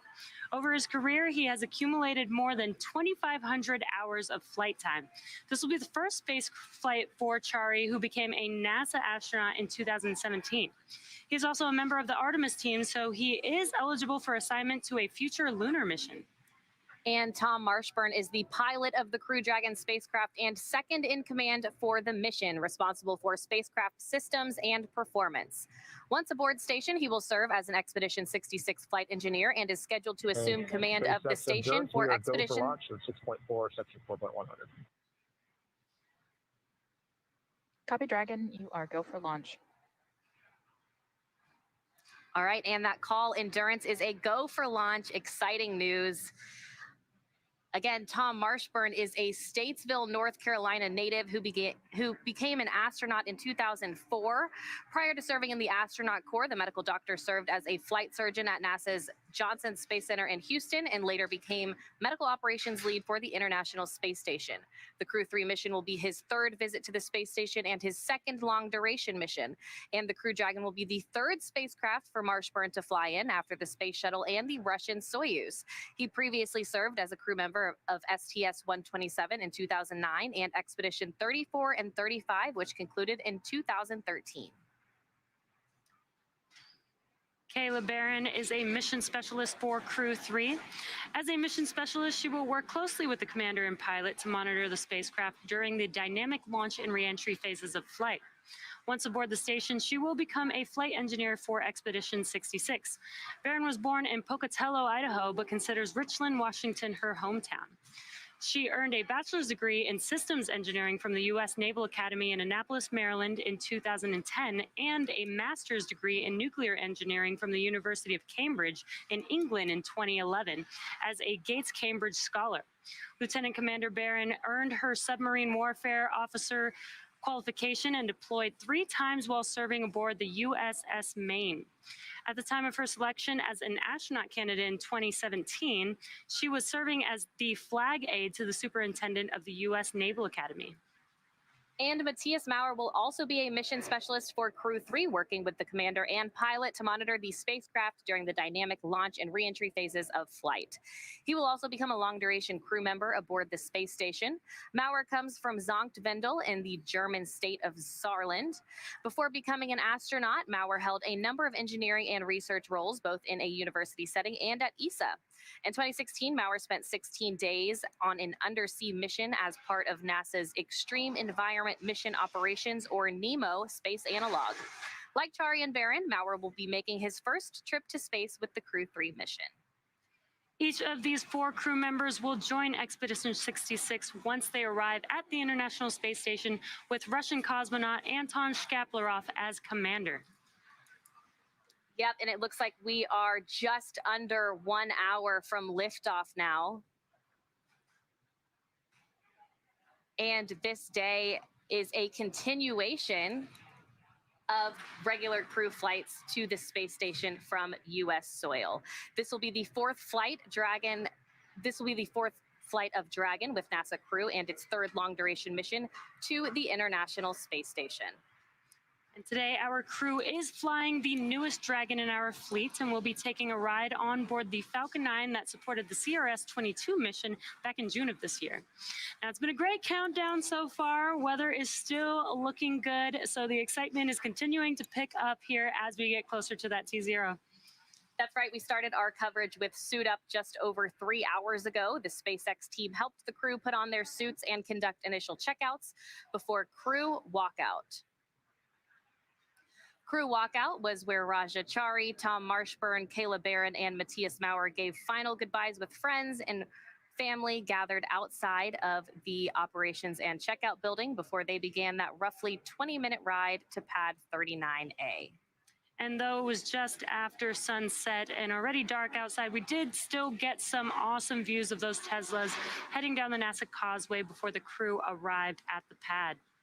And once they arrived, they all took a brief moment to enjoy the view of the vehicle that they will be taking flight on, and then headed up the fixed service structure to begin a process known as crew ingress, where the astronauts entered the vehicle, and the SpaceX team performed a series of checks to ensure that the suits, seats, and vehicle interactions were all functioning properly. Then about 30 minutes ago, the team closed Dragon's hatch with the crew safely inside. So again, we're just under 1 hour to go until Dragon starts breathing fire. Things will pick up as we get close to the go, no-go pole to arm the launch escape system and begin propellant loading. Now, the crew poll for readiness was completed at T-minus 60 minutes, and the Dragon poll for prop load is coming up here in about a minute at T-minus 55 minutes. Now, next up at T-minus 45 minutes after that will be an internal mission control Hawthorne poll, and then the launch director's poll for propellant loading. When we get to about T-minus 40 minutes, the crew access arm will retract, and the crew will get the call to close their visors and arm the launch escape system. Now, this is the automated system in place that can fire the 8 Super Draco thrusters on Dragon to quickly separate the crew from the rocket, either on the pad or during the flight on the ride uphill. And then once we reach about T-minus 35 minutes, propellant loading for the Falcon 9 will begin. Throughout the countdown, we've been getting some pretty incredible views of the astronauts inside Dragon, making their final preparations, as well as some close-up views of those suits. The teams have often described the suits as an extension of the Dragon spacecraft, almost a mini spacecraft inside of a spacecraft. We're standing by now for that call for propellant loading. Again, that should be coming up here at about T-minus 55 minutes. So we're just about roughly 40 seconds away from that. The crew in position, ready to go. Taking a look at those monitors above them.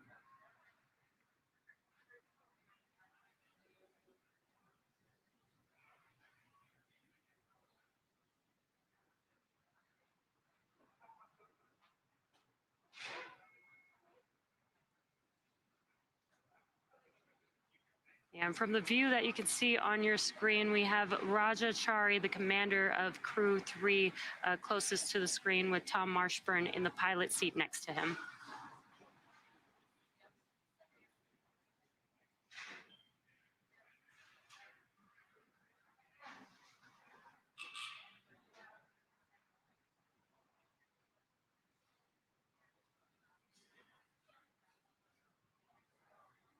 With everything still proceeding well, let's send it back to the team in Florida. Daryl, how's it going there? It's going great out here, ladies, and we're here with NASA astronaut Shannon Walker. If you want to get a question in, hashtag #AskNASA on Twitter, and she will do her best to answer your question. And by the way, speaking of social, Kennedy is hosting a virtual NASA social on our Facebook page. People who have joined are posting messages, pictures, and videos with their fellow space fans. And we want to share now 4 video messages that came into our virtual social for Crew 3 that were posted by the last 4 crew members to fly on Dragon. That is the crew of Inspiration 4. I want to wish the astronauts of Crew 3 all the best on their journey to the space station. It's going to be one heck of a ride. Falcon 9 and Dragon, as you guys know, is an incredible vehicle. Hi everyone at Virtual NASA Social. I'm Dr. Sam Proctor. I am the mission pilot from Inspiration 4, and I just want to wish Crew 3 an awesome liftoff as they head to the International Space Station. Hi Raja, Tom, Matthias, Kayla, Hanks here just to wish you well on your mission into space. I couldn't be more excited for you for the journey you're about to go through. Getting into that Falcon rocket with your suits on to have your name on it is a feeling like no other. Crew 3, I just want to say I'm so excited for all of you. I know that rush of emotion that you're going to feel with your spacesuit on, strapped into the capsule, and you're about to have the best ride of your life. Just laugh the whole way up there like we did. Just want to wish you all the best, and look forward to exchanging some stories a little bit down the road. Take care. Godspeed, Crew 3. I love Haley Arsenault saying that she laughed the whole way up. I can definitely relate to that. Can you really? Yes. Well, what was so funny? It's an exciting ride. You're just happy. You're You just gotta so laugh. thrilled. Yeah. That's fantastic. And whenever she says anything, it always brings a smile to my face. She has such great energy. Well, throughout the program, we've been answering your Ask NASA questions from social media. We have time now for a few more before Falcon 9 fueling begins. And so we'll pop it up on the screen. And Shannon, you've been answering them all show long. We appreciate that. So the question we have up now is, what are your tips for me to go to space? I'm a high school freshman from Poland, dreaming of going to space. Yeah, so the first thing, the most important thing is to do well in school. We need people who are very accomplished and have lots of different skills, and it all starts with a good education. Now, being from Poland, you're going to have to apply to the European Space Agency to be part of their astronaut program, and hopefully they will have another selection one of these days. But to really do well in school and then go pursue a field of work that really interests you. What you want to do is do something you're very passionate about, and that really, when you're passionate about something, you're going to do well at it, and it's going to stand out, and people are going to take notice. And so, yeah. It doesn't necessarily have to be a specific, STEM is good, right? Right. But there have been people who have not gone into STEM and become astronauts. Every astronaut that we have taken on the NASA side has got a STEM background. Oh, they do. And so Yes. that is a requirement. That is a requirement right now. Now, of course, we're starting to fly more people and there are more opportunities to get to space. So it may not be a requirement in the future, but right now, at least on the NASA side, you need a STEM background. A STEM background and study hard and get some good grades. Yes. Our next question, does it get very hot wearing the spacesuits, or is the material breathable? Yes, no, the material is absolutely not breathable because you need those spacesuits to hold pressure should something go wrong in the capsule.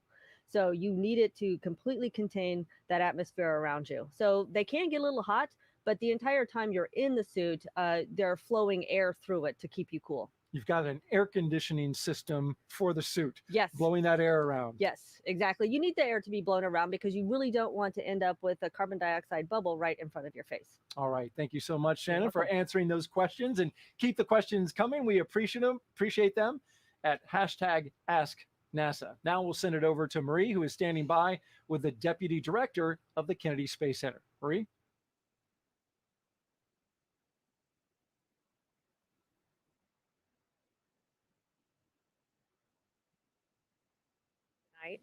Oh, it's a pleasure to be here with you, Marie. And I wanted to ask you about a special connection that you have to Kayla and Raja, part of the Turtle class of astronauts in 2017. You were actually on their selection board. Tell me about that. Oh, I sure was. In the class of 2017, we had the most applicants ever in the history of NASA, 18,353. And when it was all said and done, we picked 12. Of course, Raja and Kayla were part of that class. So to see them when they first walked in for their very first NASA interview, and to know now they're on board the Dragon on top of the Falcon 9 rocket, it's just amazing. I'm very excited. And so much has happened in such a short period of time. You became the deputy director just earlier this year in the middle of a very busy launch campaign. We've seen private citizens launch from here at Kennedy this year. More of that is coming. We've got a regular cadence of these commercial crew missions to station. And we're coming up on the 60th anniversary of Kennedy. So, so much has happened, like we said, in such a short period of time. What do you see ahead for the next 60 years of Kennedy Space Center? Well, I see it's just getting started now. So this started with a vision. 10 years ago, we flew out the space shuttle, and we had a vision to create the world's premier multi-user spaceport for both commercial and government users. And now you're seeing it coming to fruition. So it's just going to be, we have 24 launches now, more launches than any place else in the world. When we finish this year, we should have close to 50 launches, and it's just going to increase more and more. I want to also ask you about what is in the building right behind us. Of course, the Goliath vehicle assembly building, the Artemis rocket, the SLS Space Launch System rocket is fully stacked. We want to show you a peek inside. Our gigantic moon rocket, there it is.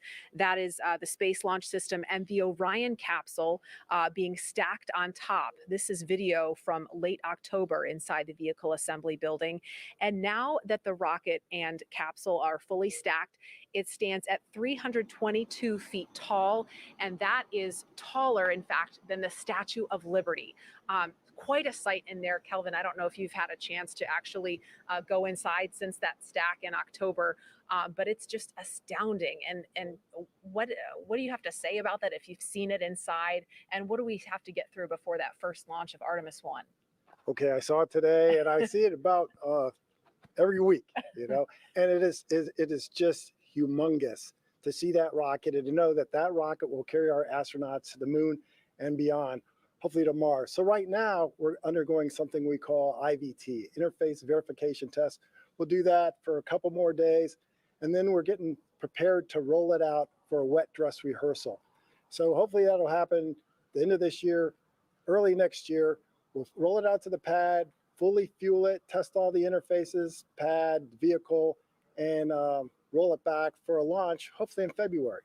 Fantastic. Calvin Manning, thank you so much. And by the way, happy Veterans Day a little early. I know you served, so thank you for your service. Hey, thank you, Marie. All right, we're going to go over to John Innsbrucker now in Hawthorne as the action begins to pick up on the pad. John?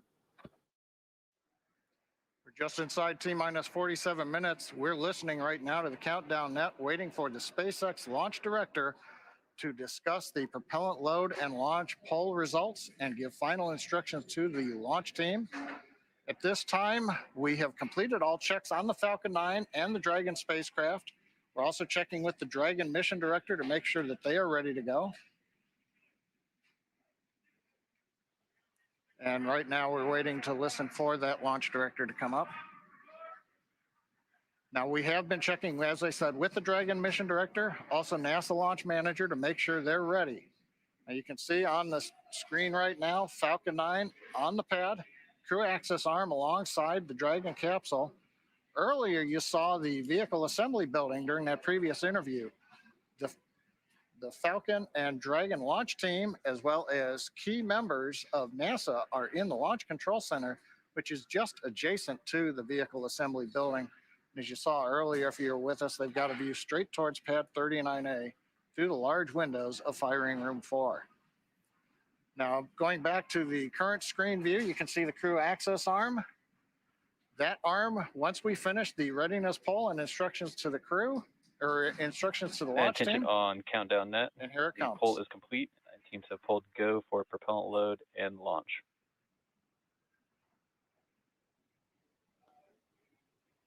And stand by for hold SpaceX and launch escape director protocol. says poll is complete.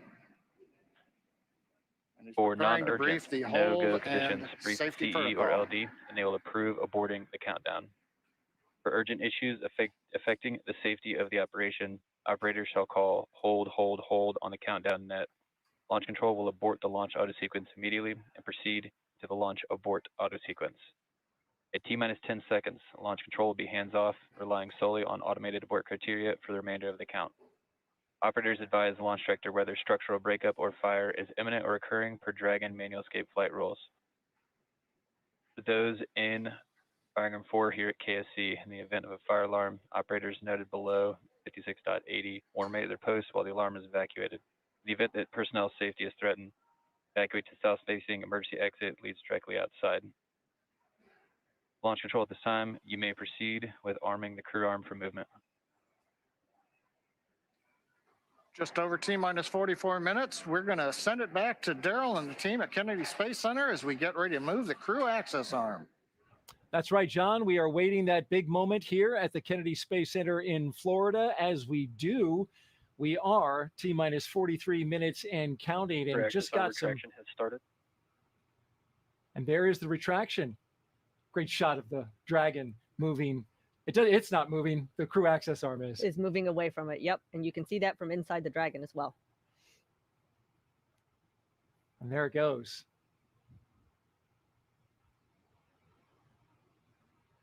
When you're in the capsule, can you see that? You can. You have windows that are at pretty much your foot level, and you can see a little bit out. So you do see that moving away, and once it's gone, you know it's just you and the rocket. There's the camera pointed directly at Dragon. Great view there. You can see the strong back at the top. Oh, that is a fantastic view.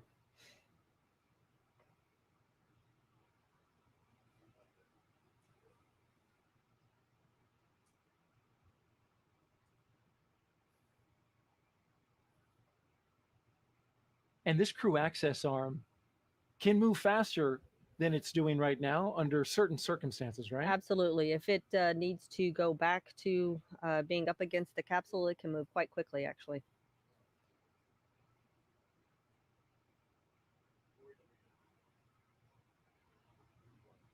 It was just not too long ago, about an hour ago, that we saw the astronauts walking down that very crew access arm. Now it is rotating away from the rocket. Just one more step closer to launch. An important milestone. Absolutely. I'm enjoying just watching the various parts of the launch pad go by Yes. as we look out that. Yeah, you don't that moving often arm. get that view, so No. it is might as well soak it in while we've got it.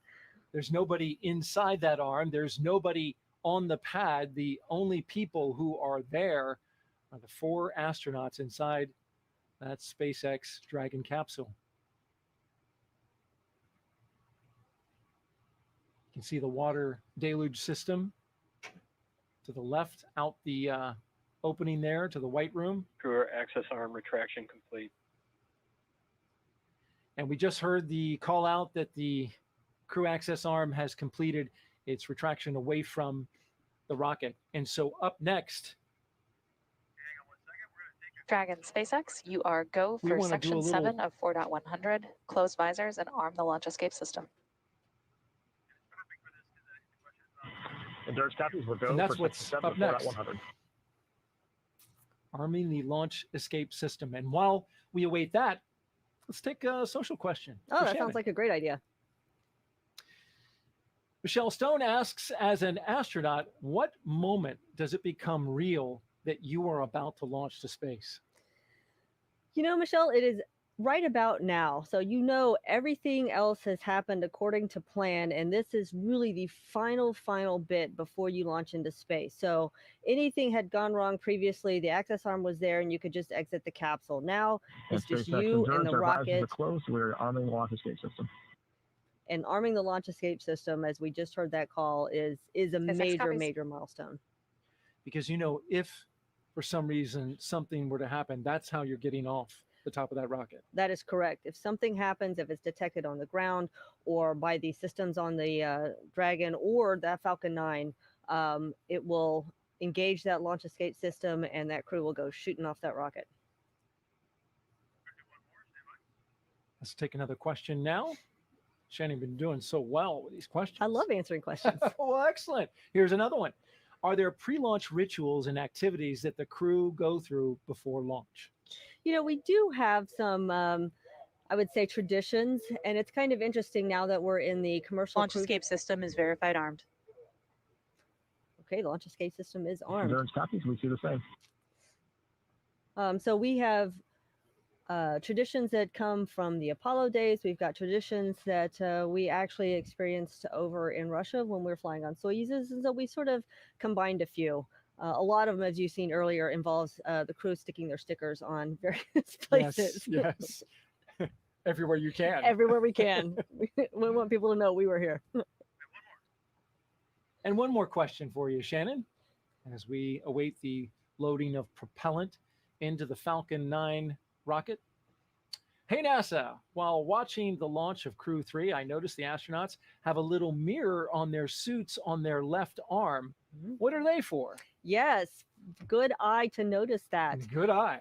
Good eye. Yes, that mirror is actually will let you inspect your spacesuit to make sure everything is fine. So once you're in the spacecraft by yourself, if you open your visor and you need to shut it, you want to make sure, in my case, that your hair is not crossing the boundary and would interrupt the seal that is necessary to keep that pressure on the inside. So they use that to make sure their spacesuit is in perfect condition. How about that? I hadn't even noticed it. It is wonderful when we get these questions from the viewers and the people who are watching because Right. they're looking so closely. They are looking closely, and it's great that people are picking up those details. Well, let's take another one then, since we've got some great questions coming in. Can you keep your spacesuit after the mission? Oh man, I wish I could keep my spacesuit. I don't know where I would put it, but no, unfortunately, we are not allowed to keep our spacesuits. You couldn't stuff it and put it in the foyer? I suppose I could. That would be a bit pretentious, don't you think? But you know what's interesting is if you don't keep it, it is made exactly to your specification. So what do we do with it? So, yeah, actually, after a flight, the spacesuits go into rotation for training. And so at this moment, Samantha Cristoforetti, who is about my size, is using my spacesuit for her training How about while that? her spacesuit is being built. Ah, okay. So they really are used Yes. again, but not for space flight. They go into a life of training. That's correct. Great questions, folks. We really appreciate these. These Falcon 9 are propellant some tank good full, ones. And igniting propellant Shannon, load in approximately 25 seconds. Expect loud venting. so we're getting a call out as we prepare for propellant loading.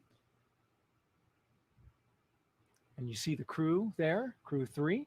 And they have their visors closed, so they are ready. They have them closed before the launch escape system is activated in case, activated in case it needs to be put into action. They will be safe in their suits. Another safety measure. As we are here at the Kennedy Space Center taking another question from social media. Shannon, what was it like to feel the weightlessness of space for the first time? Oh, that is such an interesting feeling when that happens. Of course, I felt it for the first time on the Soyuz spacecraft when we got into space and the engines cut off. To me, it felt like we were sort of tipping forward. I felt like I was floating forward in my harness that was holding me down. Huh. Don't know why. I don't think we were, but that's what it felt like. Yeah. And not too long after you get up into space, don't you get ready to sleep in anticipation for getting to the space station? It really depends on your profile. So what the Crew Dragon will do is what we did on our flight up, which also had a 22-hour-ish rendezvous. They will go through systems checks, make sure everything is working on the Dragon, and then they will have a sleep period before they do the final rendezvous. And I want to ask a follow-up on this question. Okay. What's it like to sleep in space? Like, what happens? Is does your head what does your head do? And how do you get comfortable with not being against anything? It is interesting to sleep in space. It is actually pretty comfortable to sleep in space, but it does take a little bit getting used to. I will tell you, the first time I was up there, for about the first month, I would wake up in the middle of the night and feel like I needed to turn over. But of course, that's not going to do you any good in space. So that's just part of adjusting to learning how to sleep in space. There's certainly no pressure points, are there? There are no pressure points. You're just tucked into your sleeping bag. Are you restrained? You have a sleeping bag on the space station. You have a sleeping bag that's inside your crew quarters, and that sleeping bag is attached to the wall. So you sort of float inside your sleeping bag, which is attached to a wall. All right. Great job, Shannon. Thank you for all the answers to the questions there. And thank you, folks, for sending them in. They were wonderful. We enjoyed them. And Shannon did a great job of answering them. Just a few seconds away from prop load. Propellant load has started. And there we heard the call out. Yes. This rocket is being loaded with propellant. Yes, obviously another major milestone. And that is something that is very obvious to the crew. They can feel it loading into the tanks. It starts low down at the bottom of the rocket, but as the propellant gets, the tanks get more full, it gets more vibrations and louder as it gets closer to the crew. Yeah, you can hear that inside the capsule, right? Definitely hear it. You know something big's getting ready to happen. Absolutely.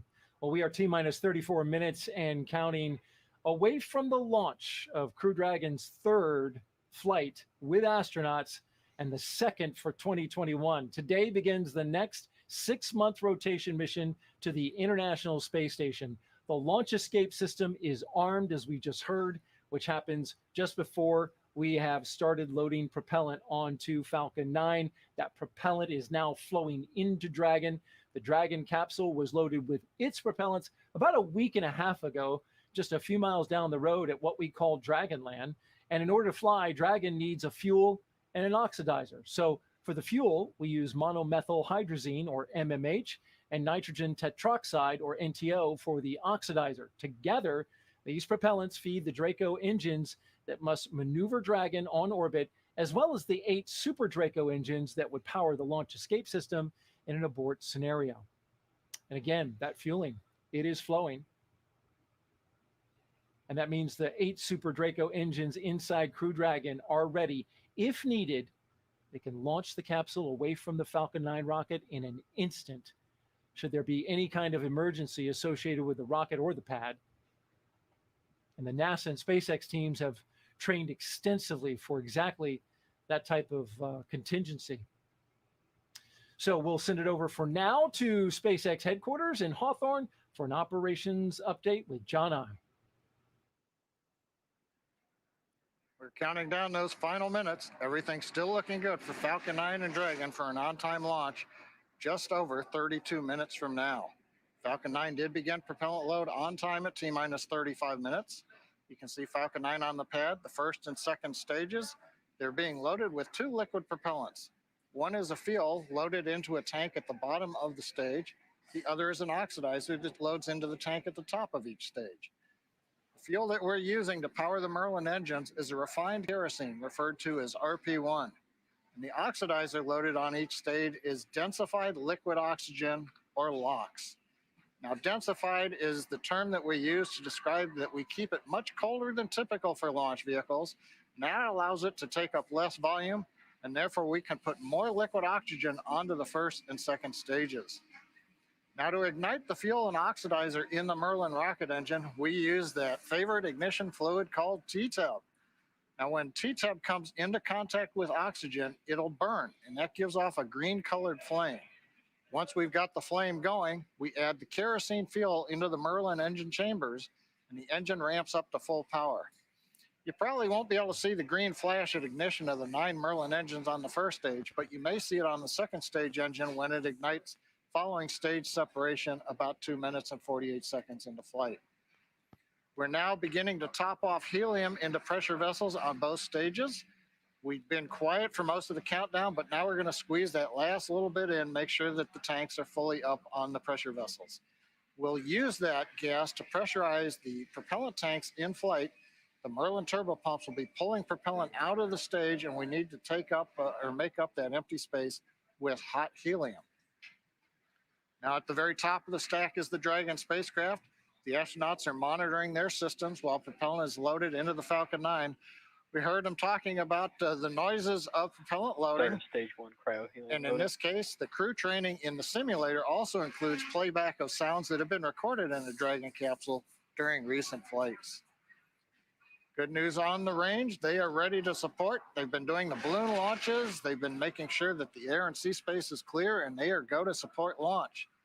And the good news on the weather front, a little while back, the launch weather officer came and reduced the probability of violation from 30 to 20%.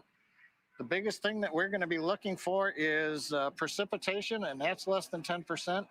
The wind speeds are low, probably about 5 miles per hour or less. So everything is actually looking good. Now, as a reminder, we do have an instantaneous launch time for tonight's countdown. So from this point on, if we hear hold, hold, hold for any reason, we'll have to stand down and target our backup launch opportunity tomorrow night, which is about just under 24 hours from tonight's planned launch. But with that, everything's looking good, and we're going to turn it over to Jesse and Courtney for an overview of what comes after liftoff. Great, thank you, John. We love good news. For Crew 3, the astronauts' flight to station will take about 22 hours. As we await T-0 in just about 28 minutes, the ground operations teams are doing a series of systems checks to make sure both Dragon and Falcon 9 are ready for launch. You're looking at a live view of our teams at the Cape as they prepare for liftoff. As we wait for the launch clock to hit 0, we wanted to give you an overview of what the ascent portion of the mission will look like. Once we hit T0 and a successful launch occurs, we will watch Falcon 9 and Dragon lift off from the historic launch pad 39A and make their ascent. At about 50 seconds into flight, Falcon 9's engines will throttle down to help pass through the period of maximum dynamic pressure on the rocket, or what we typically refer to as max Q. It's worth noting that once we hit max Q, the vehicle will be going supersonic. Now, once we are through the period of maximum dynamic pressure, we can throttle up our 9 Merlin engines again. Now, from there, at about 2.5 minutes into flight, we have a series of 3 events that will happen in rapid succession. First is MECO, or main engine cutoff. This is where all 9 Merlin 1D engines shut off in preparation for stage separation, which is our second event. This is where the first stage detaches from the second stage, with the first stage making its way back to the Earth for landing as the second stage continues on its journey with the third event. SES-1, or second stage engine start number 1, is where the MVAC engine lights up and propels the second stage along with our Crew 3 astronauts into orbit. As stage 2 heads towards its targeted drop-off orbit, stage 1 will execute 2 burns in order to make its way back to Earth. The first is the entry burn, where 3 of the 9 M1D engines will reignite and then shut down. Now, this helps to slow the stage down in preparation for entry back into the Earth's atmosphere. While the first stage is heading back to Earth, the second stage will cut off its 1 Merlin engine that was ignited right after stage separation. Once that happens, we will wait for confirmation of a good orbital insertion. About 90 seconds after Dragon gets into orbit, Falcon 9 will land back on Earth. The landing burn is just a single engine burn, but it's powerful enough to bring the vehicle's speed down rapidly in order to land on the drone ship at about 9.5 minutes into the mission. And while Falcon 9 first stage is landing, Dragon is preparing to separate from the second stage. At about 3 minutes after the second stage gets into orbit, we should have a great view of Dragon with its 4-person crew drifting away from the second stage. Once Dragon is a short distance away, it will begin checking out its Draco maneuvering thrusters to make sure Dragon continues to increase separation distance from the second stage. It's worth noting that these are not the Super Draco engines that would be used during an abort scenario. About 40 seconds after separation, Dragon's nose cone deploy sequence will begin. It will take roughly 4 minutes for the nose cone hooks to unlatch and open, exposing its guidance navigation controls, or what we call GNC, that will help the Dragon autonomously fly to the space station. And lastly, once the nose cone is deployed, the remaining Draco thrusters on the forward bulkhead will be checked. From there, over the next 22 hours, Dragon will be in its rendezvous and approach phases, undergoing a number of phasing burns as it makes its way to the International Space Station. All that will be coming up soon, but for now, let's check back in with Sandra in Mission Control Houston. Sandra. Thanks, Courtney. The space station team here in Houston is focused, and the critical systems on the station continue to function normally. The teams have verified the command path from the ground up through our constellation of communication satellites to the space station. Everything is nominal, and the station will be ready to receive Dragon tomorrow.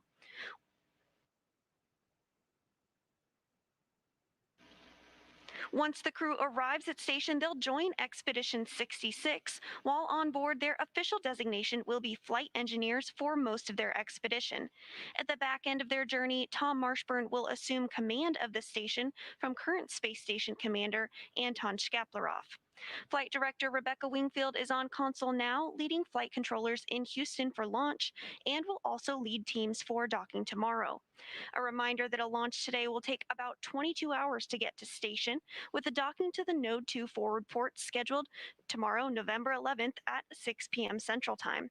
Once Dragon is fully docked to the station, the team here in Houston will assist the Dragon and space station astronauts with leak checks as they work to open hatches on both Dragon and inside the station's pressurized mating adapter. We expect hatch open to take place approximately 2 hours after docking. That's it for us here in Mission Control Houston. I'll send it back over to the team in Florida. Daryl? All right, thanks, Sandra. We are back here at the Kennedy Space Center, circling about that mock Dragon behind us. Yes, pretty. It's a pretty capsule. This lady right here flew on one, Crew 1, not too long ago, and had an incredible experience, 6 months up on the International Space Station. Yes, 6 months. It's hard to believe that I've been home 6 months already, but here you are, here ready I am, to watch a launch. watching the next one go.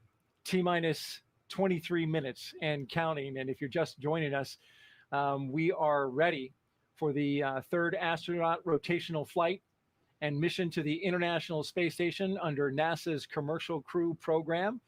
Commander Raja Chari, pilot Tom Marshburn, and mission specialist Kayla Baron.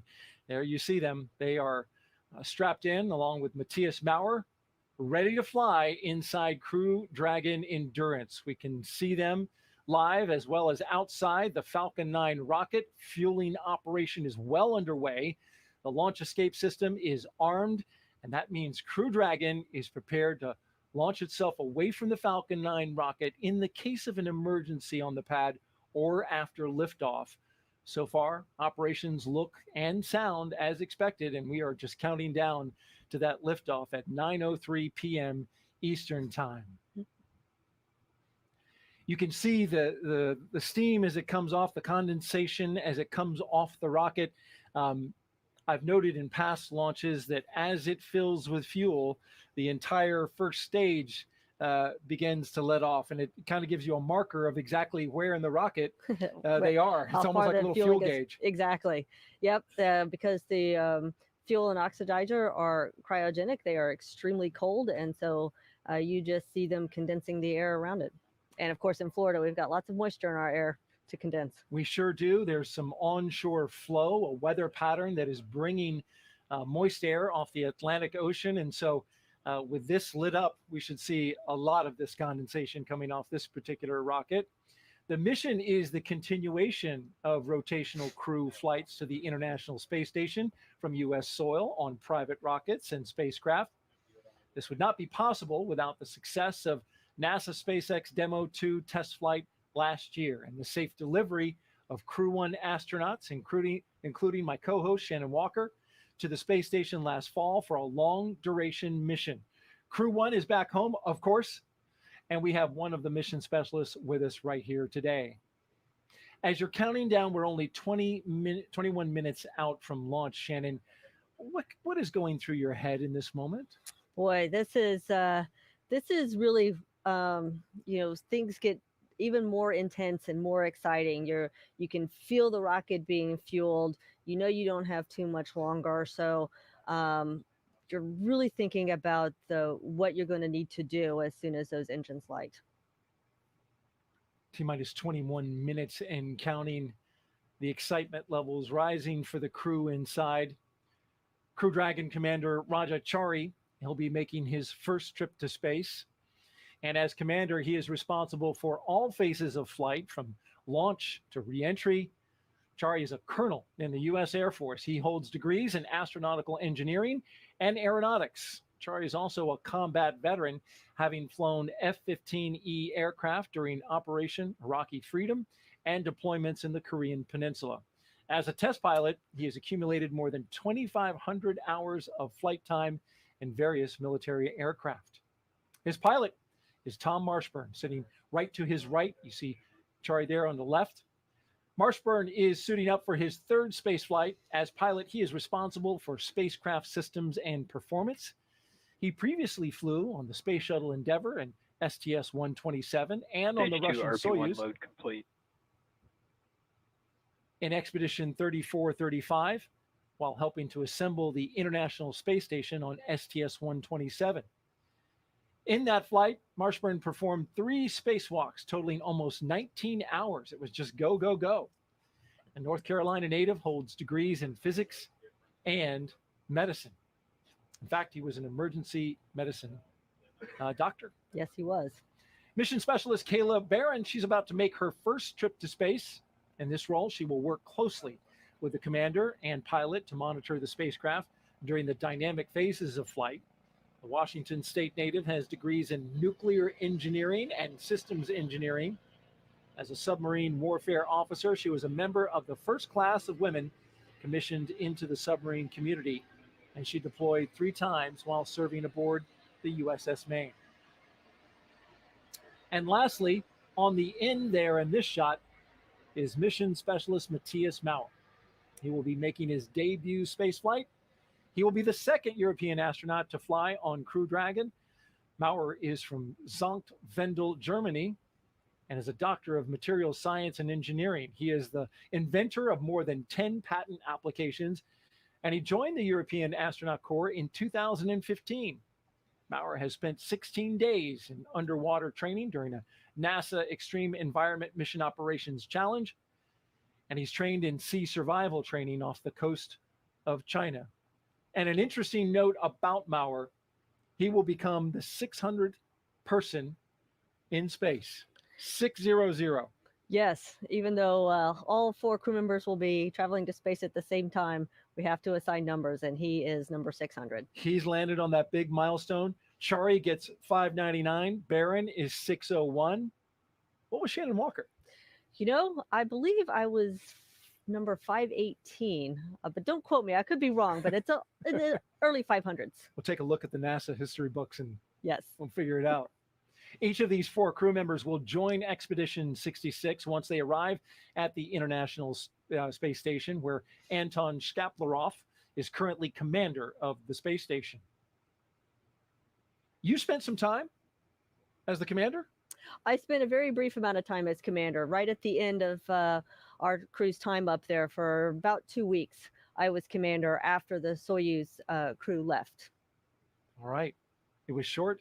Sweet. But you were in charge. I was in Short charge. and Sweet.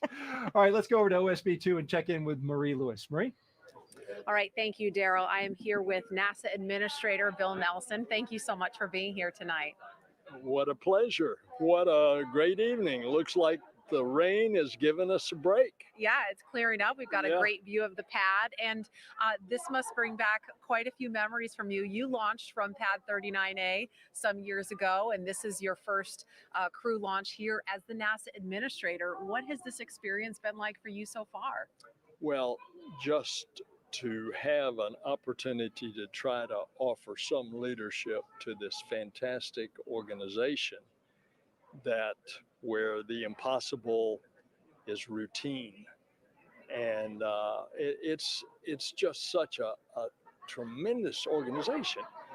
You know, it's been voted the best place to work in the federal government for the last 9 years straight. Stage 2 So box load has is it begun. any wonder that everybody's excited all the time? And here's another reason what we're going to do tonight. Absolutely. And you launched on the Space Shuttle 61C years ago. How did that experience change you, and how do you think it's going to change the astronauts that are going to space for the first time tonight? It happens to every space flyer when you look back at Earth from the position of Earth orbit and you see this beautiful creation, our home, the planet, suspended in the middle of nothing. It makes you want to be a better steward of our planet. It's extraordinary. As you orbit the Earth every 90 minutes, and then, of course, the properties of microgravity in space, we're learning how to make new materials, new drugs. All of these things are going to come in a commercial operation that we're taking off the surface of the Earth and we're taking to space, and now we'll take it to the moon, and then who knows, we're going to take it on out into the cosmos. And speaking of the success of this program, years ago, over 10 years ago, this program started. You were a part of that. There were a lot of skeptics at the time in the aerospace industry about shifting this low Earth orbit to commercial industry and this partnership with SpaceX. And here we are now. What does the success of this say about what we can do when we do it together? And still today, people have difficulty making that transition, but the proof's in the pudding. And the pudding is out there on Launch Pad 39A right now. A commercial operation with considerable NASA help and oversight, because when it comes to the safety of our astronauts, NASA's going to be all over it. There's the proof. A very successful commercial operation. NASA Administrator Bill Nelson, thank you so much for your time. Daryl, we'll send it back to you. All right. Thank you, Marie, and Administrator Nelson. Some good words there about our future exploration plans. Want to remind you, if you listen on radio, you can catch the frequencies for our local radio. If you're in the area watching out at one of the locations, you can check it out on local amateur VHF radio frequency 146.940 and UHF radio frequency 444.925. You can see it on your screen there. So if you need to step away from whatever you're viewing it on, be it your laptop, your tablet, you turn on your portable radio and you'll be able to listen in. Now, as we get ready to launch in the final few minutes, we want to take a look at some pictures that have some particularly significant meaning to the crew. Here they are, Crew 3 with their booster, a pre-flown booster. Crew 3 will fly aboard a new Dragon capsule, but that booster is pre-flown. This one launched CRS-22 to the International Space Station 5 months ago, and looks like they're giving it some love. Yeah, it's always a good idea to hug your booster. It's pretty special to get to actually go touch the rocket that's going to take you into space. Well, it's about to pin them back into their seats here in just a few minutes. At the time of launch, 9:03 p.m. Eastern, the space station will be flying 258 miles over the North Atlantic, about east of Newfoundland. You can see here the track of the International Space Station.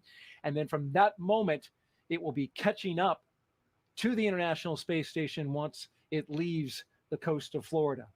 and with T-minus 12 minutes and 30 seconds until liftoff. We want to focus now on the pad as we proceed through the final stretch of the countdown. We'll turn it over to Hawthorne to take us through the launch and ascent. John? Thanks, Daryl. It's just over 12 minutes, and everything is still looking good for launch of Falcon 9 and Dragon. Falcon 9 did begin propellant loading on time at T-minus 35 minutes. The RP-1 fuel loading on the second stage, you can see up at the top, the white cylinder at the very top of the stack. Fuel loading on that stage is complete. Fuel loading is continuing on the first stage. We're about 80% of the way full, and it will finish up at T-minus 6 minutes. The densified liquid oxygen loading is also underway on the first stage. We're about 3/4 of the way full, and we began loading liquid oxygen on the second stage about 5 minutes ago. Now, liquid oxygen loading is the last thing to finish. We'll wrap up first stage at T-minus 3 minutes, second stage at T-minus 2 minutes. Coming up, we're going to do final checks of various engine systems.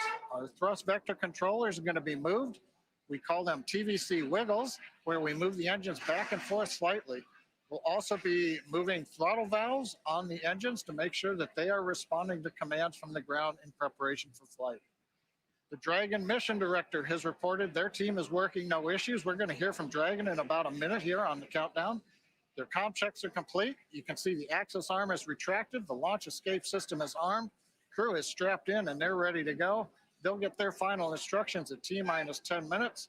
They'll be told to configure their displays for launch. And that setup will give the crew insight into how the launch is proceeding and provide them constant updates on vehicle health.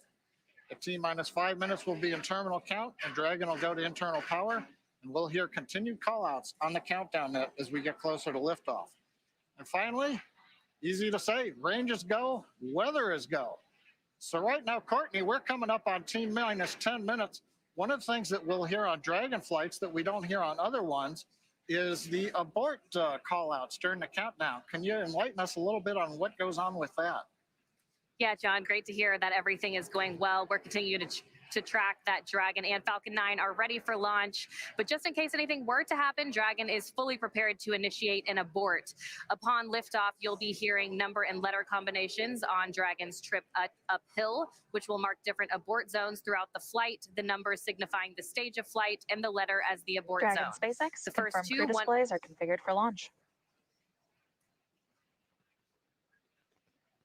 Copy. Endurance displays are completed for launch. And copy that. Crew 3, we are honored to have you at the controls today as the first crew to fly aboard Dragon Endurance. We wish you a great mission, field look, Godspeed, and enjoy the ride. Thanks, Sarah. And sometimes when you try to fly on Halloween, you get a trick instead of a treat. But how honored and appropriate to get to fly Endurance on Veterans Day. We're proud and honored to represent the SpaceX and NASA teams as we head to the ISS to live and work on groundbreaking science for the next 6 months. And there we have it, some final words from the crew aboard Dragon, and a good luck from the Corps here on the ground to the crew. John, with everything still looking good, that next milestone of engine chill is coming up next. That's right. The next major event that we have is T-minus 7 minutes. It's what we call the engine chill event. The big thing that happens there is we open the pre-valves that feed the Merlin 1D engines.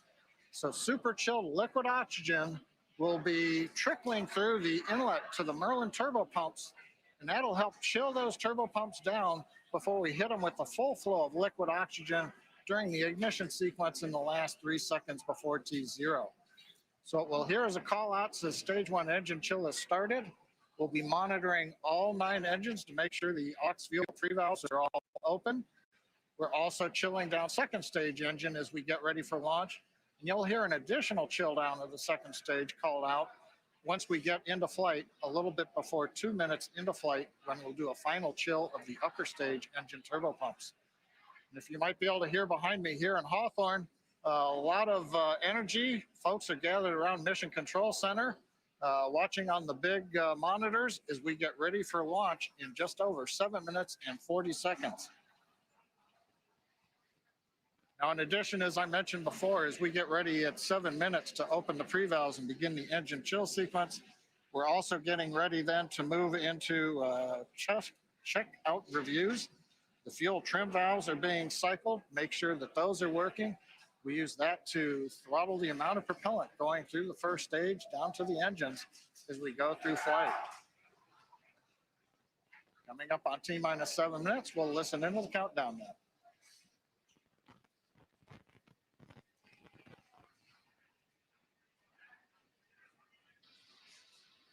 Stage 1 engine chill has begun.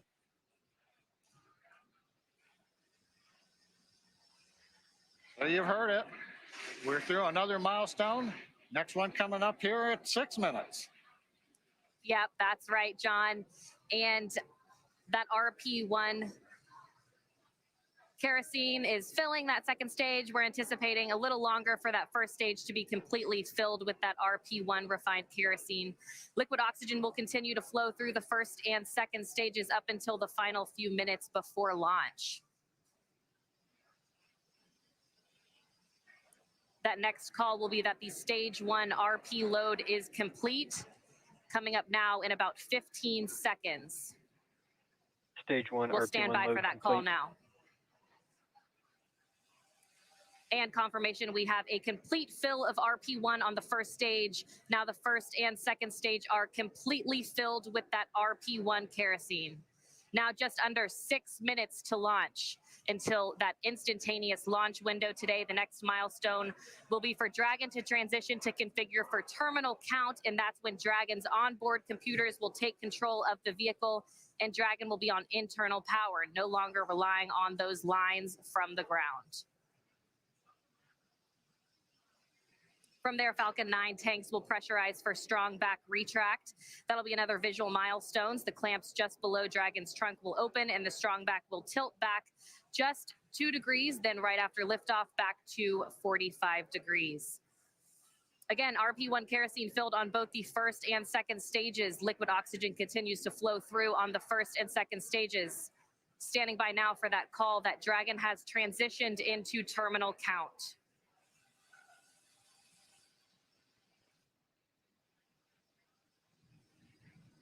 Dragon isn't configured for terminal count. Falcon 9 propellant tanks are pressurizing for strong back retract. All right, John, some good calls. Dragon is now on internal power, and Falcon 9 propellant tanks are pressurizing for strong back retract. Yes, thanks, Courtney. What we're waiting here now is the call out for strong back is retracting. This will be a 2-step process. First, we'll spend about half a minute opening up the arms that clamp around the second stage. There's the call out. The sequence has begun. So we'll slowly open up the arms around the second stage. We might get a view if we've got a close-up of the camera. Then once the arms are open, the strong back alongside Falcon 9 will retract about 2 degrees away from the rocket. It'll stay there all the way through liftoff. And then, as Courtney mentioned, at liftoff, hydraulics will then pull it down to about a 45-degree position above ground, and that'll give us the final clearance. It's that strong back right now that is providing the liquids, the gas connections, the electrical connections to the launch vehicle, especially the second stage.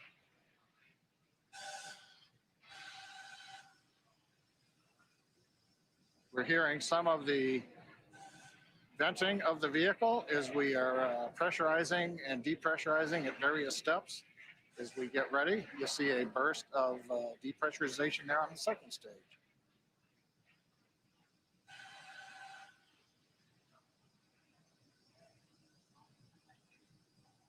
That's right, John. We're also anxiously awaiting the stage 1 liquid oxygen is complete on the first stage. You should hear that call coming up here shortly.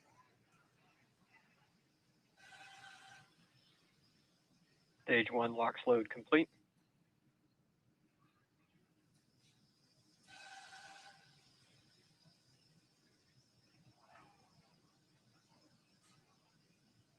And confirmation that the stage 1 LOX load is complete.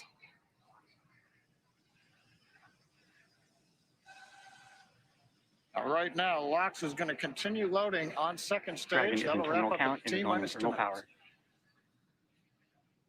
Dragon's gone internal power. Again, at T-minus 2 minutes, we'll finish liquid oxygen loading. And then a typical event, we will drain the propellant lines that go along the strong back, and we'll typically get a large cloud of condensation at about 90 seconds before launch as we see the propellants come back down off of the strong back to prepare for liftoff.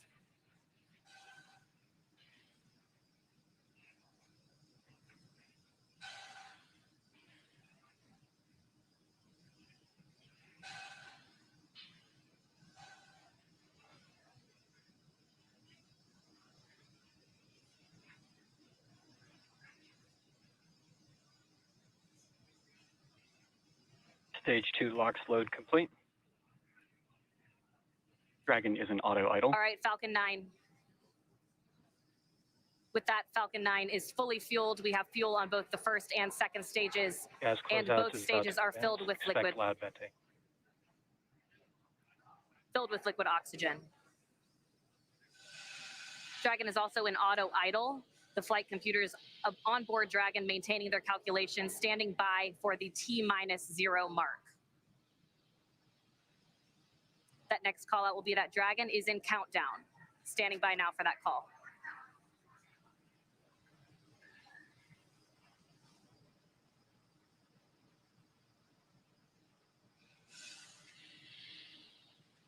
FTS is armed. Falcon 9 is in startup and is now controlling. Dragon is in countdown. All right, the final minute before launch.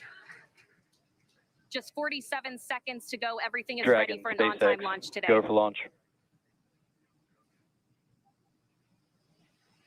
Endurance copies, go for launch.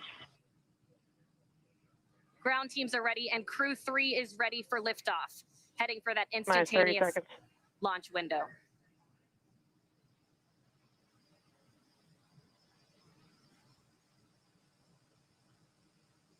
Seconds to liftoff.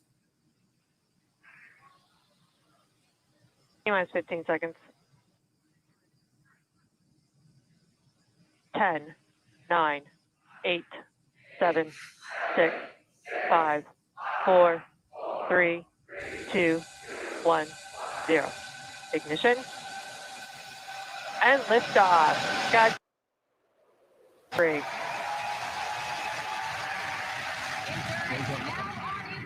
Copy, one Alpha. Laboratory in orbit, the International Space Station. Vehicle is pitching downrange. Stage 1 propulsion is nominal. And that's the call we want to hear. Good performance on that first stage so far.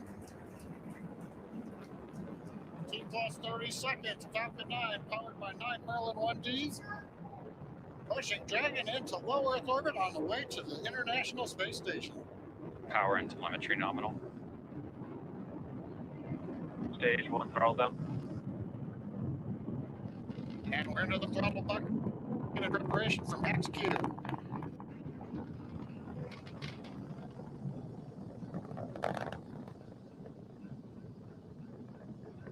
Getting ready to throttle the engines back up.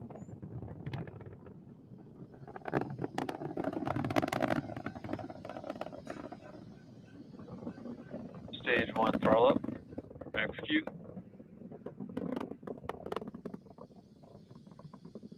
Stage 1 Bravo.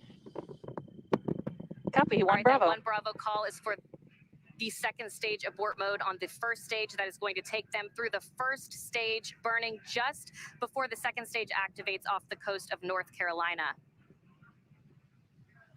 That next milestone coming up shortly will be MVAC chill underway.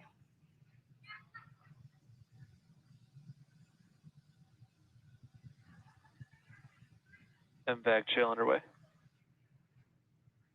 There's a call out. We're getting the second stage engine turbopumps ready for their ignition coming up in just a little more than 40 seconds. We've got the major vents coming up here shortly. We're going to get main engine cutoff at 2 minutes, 36 seconds. The stages will separate. Then the second stage will ignite, carrying Dragon on its way into low Earth orbit. Everything continues to look good. Stage 1 throttle down. Stage 1 throttling down at 3.5 Gs.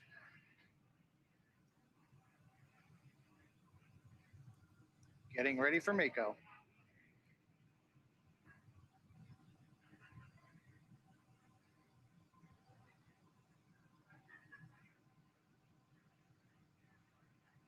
Mako.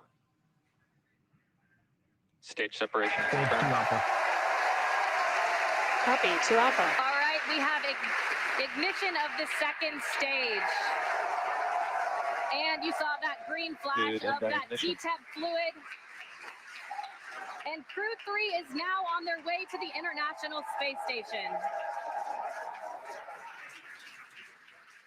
On the left side, first stage, you can see the titanium grid fins coming out, the streaks of the exhaust of the second stage engine going by, and the lights of Florida down in the background. Acquisition signal. That's right, and on your right, that second stage glowing. With that red color we like to see, indicating everything is proceeding well.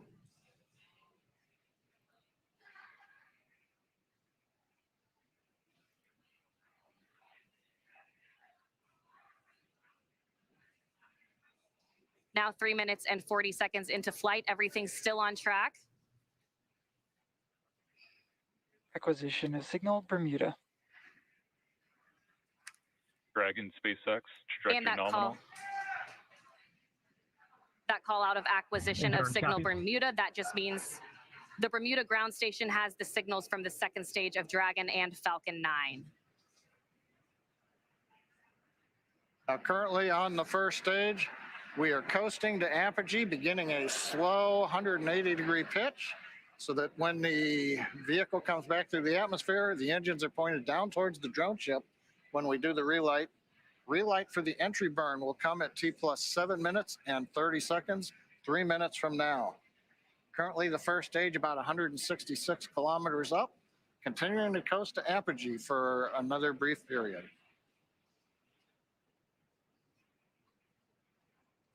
Meanwhile, that second stage still propelling the Crew-3 astronauts up the eastern seaboard, and it will continue to fire. That's about a 6-minute burn to deliver the astronauts into orbit. Dragon SpaceX, trajectory nominal. Endurance copies. And a good call out from the ground teams. I always love to hear trajectory nominal, and the crew gets to hear it too on the call out. Acquisition of signal New Hampshire. And the New Hampshire tracking station has acquired the telemetry signal.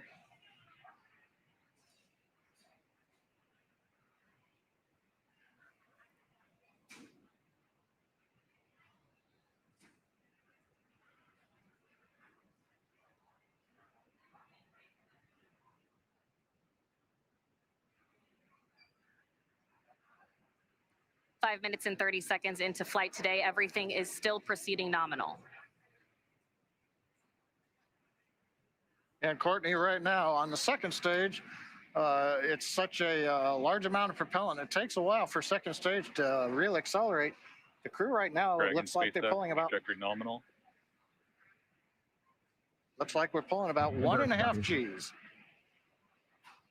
Yeah, right on cue, those check-ins on the second stage performance. Everything is still looking good on that second stage.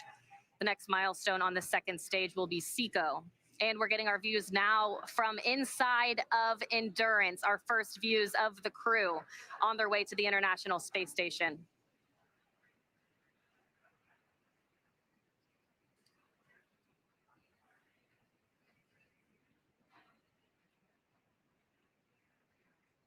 We're 1 minute away from entry burn of the first stage. Hopefully we'll get a camera view back on the first stage as we light the 3 engines to come back into the Earth's atmosphere.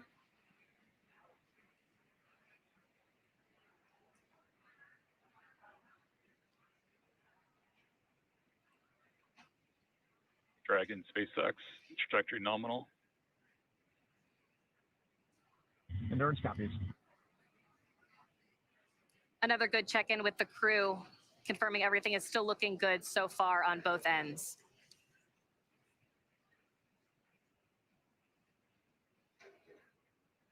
That next milestone coming at 7 minutes and 30 seconds will be entry burn start. Currently waiting for the call out from the SpaceX propulsion responsible engineer that the 3 Merlin 1D engines have lit to begin slowing down the first stage prior to entering the Earth's Stage atmosphere. 2 FTS is safe. Stage 1 entry burn is in startup.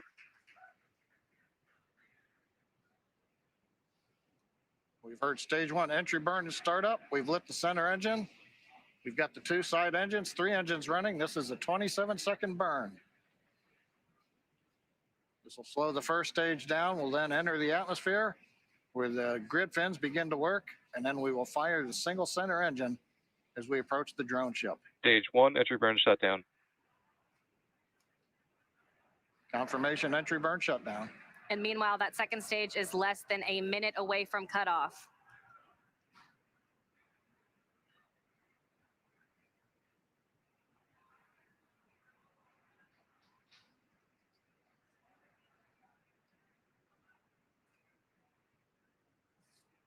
Stage 2 and terminal guidance.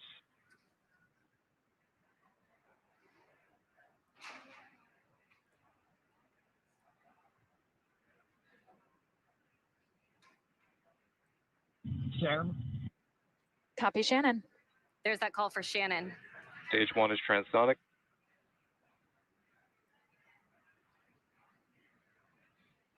Stage 1 decelerating as we prepare for entry burn, but our attention is right now looking at stage 2 as we get And ready back for shutdown. shutdown.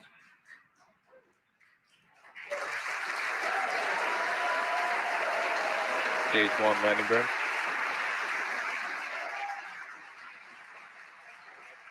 Dragon SpaceX, nominal orbit insertion. And the second stage has done its job. Our Crew-3 astronauts have been delivered into orbit. Stage 1, landing leg deploy. Landing leg deploy. Endurance copies. We feel Seco and SILE confirms we are in space. Dragon SpaceX, launch escape system is disarmed.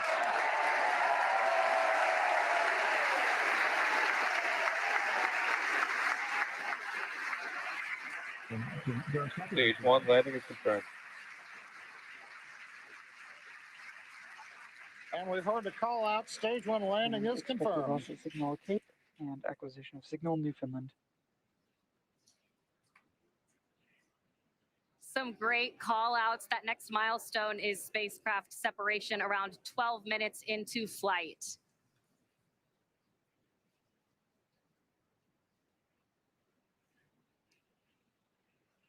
Getting a view now of the Crew-3 astronauts from a camera aboard Dragon. The crew now coasting in low Earth orbit, still attached to that second stage. Again, that next milestone coming in about 2 minutes. That second stage will separate, and Crew Dragon will be flying free. And Courtney, right now, the Falcon 9 second stage is still attached to the Dragon capsule. When it's time, Dragon will command separation from the Falcon 9 second stage. Right now, that second stage, under control of its flight computer, is essentially going through a sequence to idle the second stage, make sure we're not pulsing any of the cold gas thrusters, the engine has been purged out. Essentially anything that might cause motion of the second stage, we're making sure that all of that is eliminated so that when Dragon separates, it's got a very stable platform to move away from.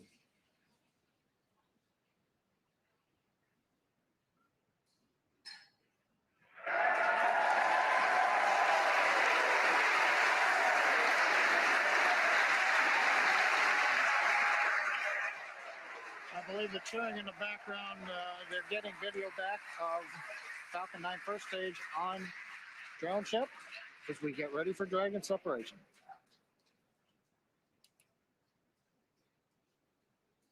That's right, John. Separation coming just 10 seconds from now. Standing by for that call.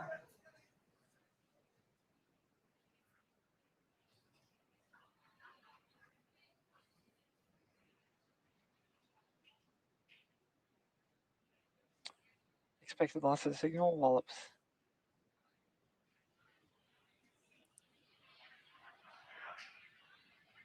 And again, we are standing by. There we go. Dragon separation confirmed. Endurance copies. You say. Dragon, CE, welcome to orbit. Hope you enjoyed the ride from F9. Dragon will take you from here. Safe travels. Stand by for words from LD. And Endurance, LD here. On behalf of the SpaceX launch and recovery teams, it was a pleasure to be part of this mission with you. Enjoy your holidays amongst the stars. We'll be waving as you fly by. Cheers. Wow. Incredible views of the crew now in orbit on their way Thanks, to the guys. International It's been Space a great Station. ride, better than we imagined.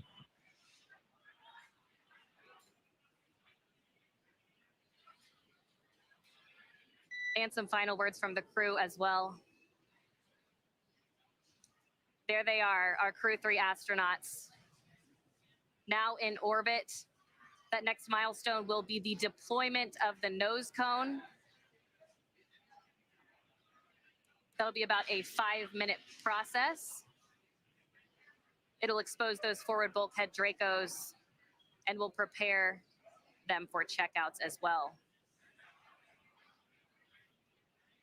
Hey, Courtney, watching them in zero-G right now, working their displays, it looks so easy, but we had the benefit of watching the launch team, the spacecraft team, the NASA team, everybody working here for the last weeks, working through this, and it's good to see it come out looking just so easy right now. Yep, it's been a long time coming, and we're so excited to see them in orbit. Dragon, SpaceX, nominal dehumidifier activation and service section Draco checkouts. Endurance copies, ECSA will be opening advisor shortly. Well, it was a beautiful launch from here at Hawthorne headquarters, at SpaceX headquarters here in Hawthorne. I can't imagine how the launch looked from over at Kennedy Space Center. Yeah, pretty incredible launch. We also got to see their zero-G indicator on the screen. It looked like a little turtle, so I'd love to hear the story behind that. But an amazing launch, an amazing day so far. Yeah, that's right. And with that, we'll go ahead and send it back to Kennedy Space Center. Daryl, how was the launch from your end? Well, it was simply stunning. Thanks. We're back here at the Kennedy Space Center with Shannon Walker, Crew 1 astronaut, Michelin specialist from that mission. Wow. Wow is right. I mean, it was amazing. It's always so impressive to see a launch live. And what always strikes me is you get to see it and then you hear the sound after it's gone for a few seconds. It's truly amazing. The delay in the sound coming to us, but we're seeing the sights. And when it lifted off, there was that low cloud deck. Yes. So it like lit up the clouds, it lit up the ground. It was one of the most impressive launches I have seen. And that rumble was probably one of the loudest I've heard. I don't know, I don't know how to explain that. I don't either. I mean, it seemed louder to me than most launches, and it was really rattling this whole setup where we are here. Just a boom. And then we saw the zero-G indicator. Yep. A turtle. A turtle, of course, because there's turtles on board. 2 turtles on board, and of course they had to convince the other 2 astronauts to let them do turtle, right? Right. And apparently they did. I don't know who won that arm wrestle, but I guess it was the turtles. It was the turtles. All right, we're joined now by Frank Davina, ESA's program manager for the International Space Station. Thank you very much for joining us, and congratulations. Yeah, good evening. Yes, indeed, a beautiful launch. We have our second astronaut flying on Crew Dragon after Thomas that just returned last night. That was in Cologne. Welcoming him in Cologne after his space mission. And now I'm here to see off Matthias. It's great times for the European Space Agency. What a turnaround that must have been to be in Cologne, there with Thomas, coming back, and literally just days later, seeing off one of your ESA astronauts, Matthias Maurer. Yeah, it's a great time for us because we have 2 astronauts back to back, and we will also have Samantha Cristoforetti that will fly in April next year. So for the first time, we will have for 1.5 years permanently ESA astronauts on board of the space station. So it also shows that ESA is really stepping up to the game. We are more and more engaged in the ISS, but also in the lunar program with our NASA colleagues in the Gateway. We will have 3 astronauts flying to the Gateway before the end of this decade.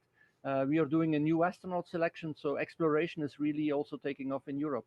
And how did you enjoy the launch? Were you watching from the 5th floor of the Operations Support Building? No, I was actually in the LCC. Oh, and, wow. So I was able to go outside and go on the staircase on the outside on the fifth floor there or something like that. It's really amazing.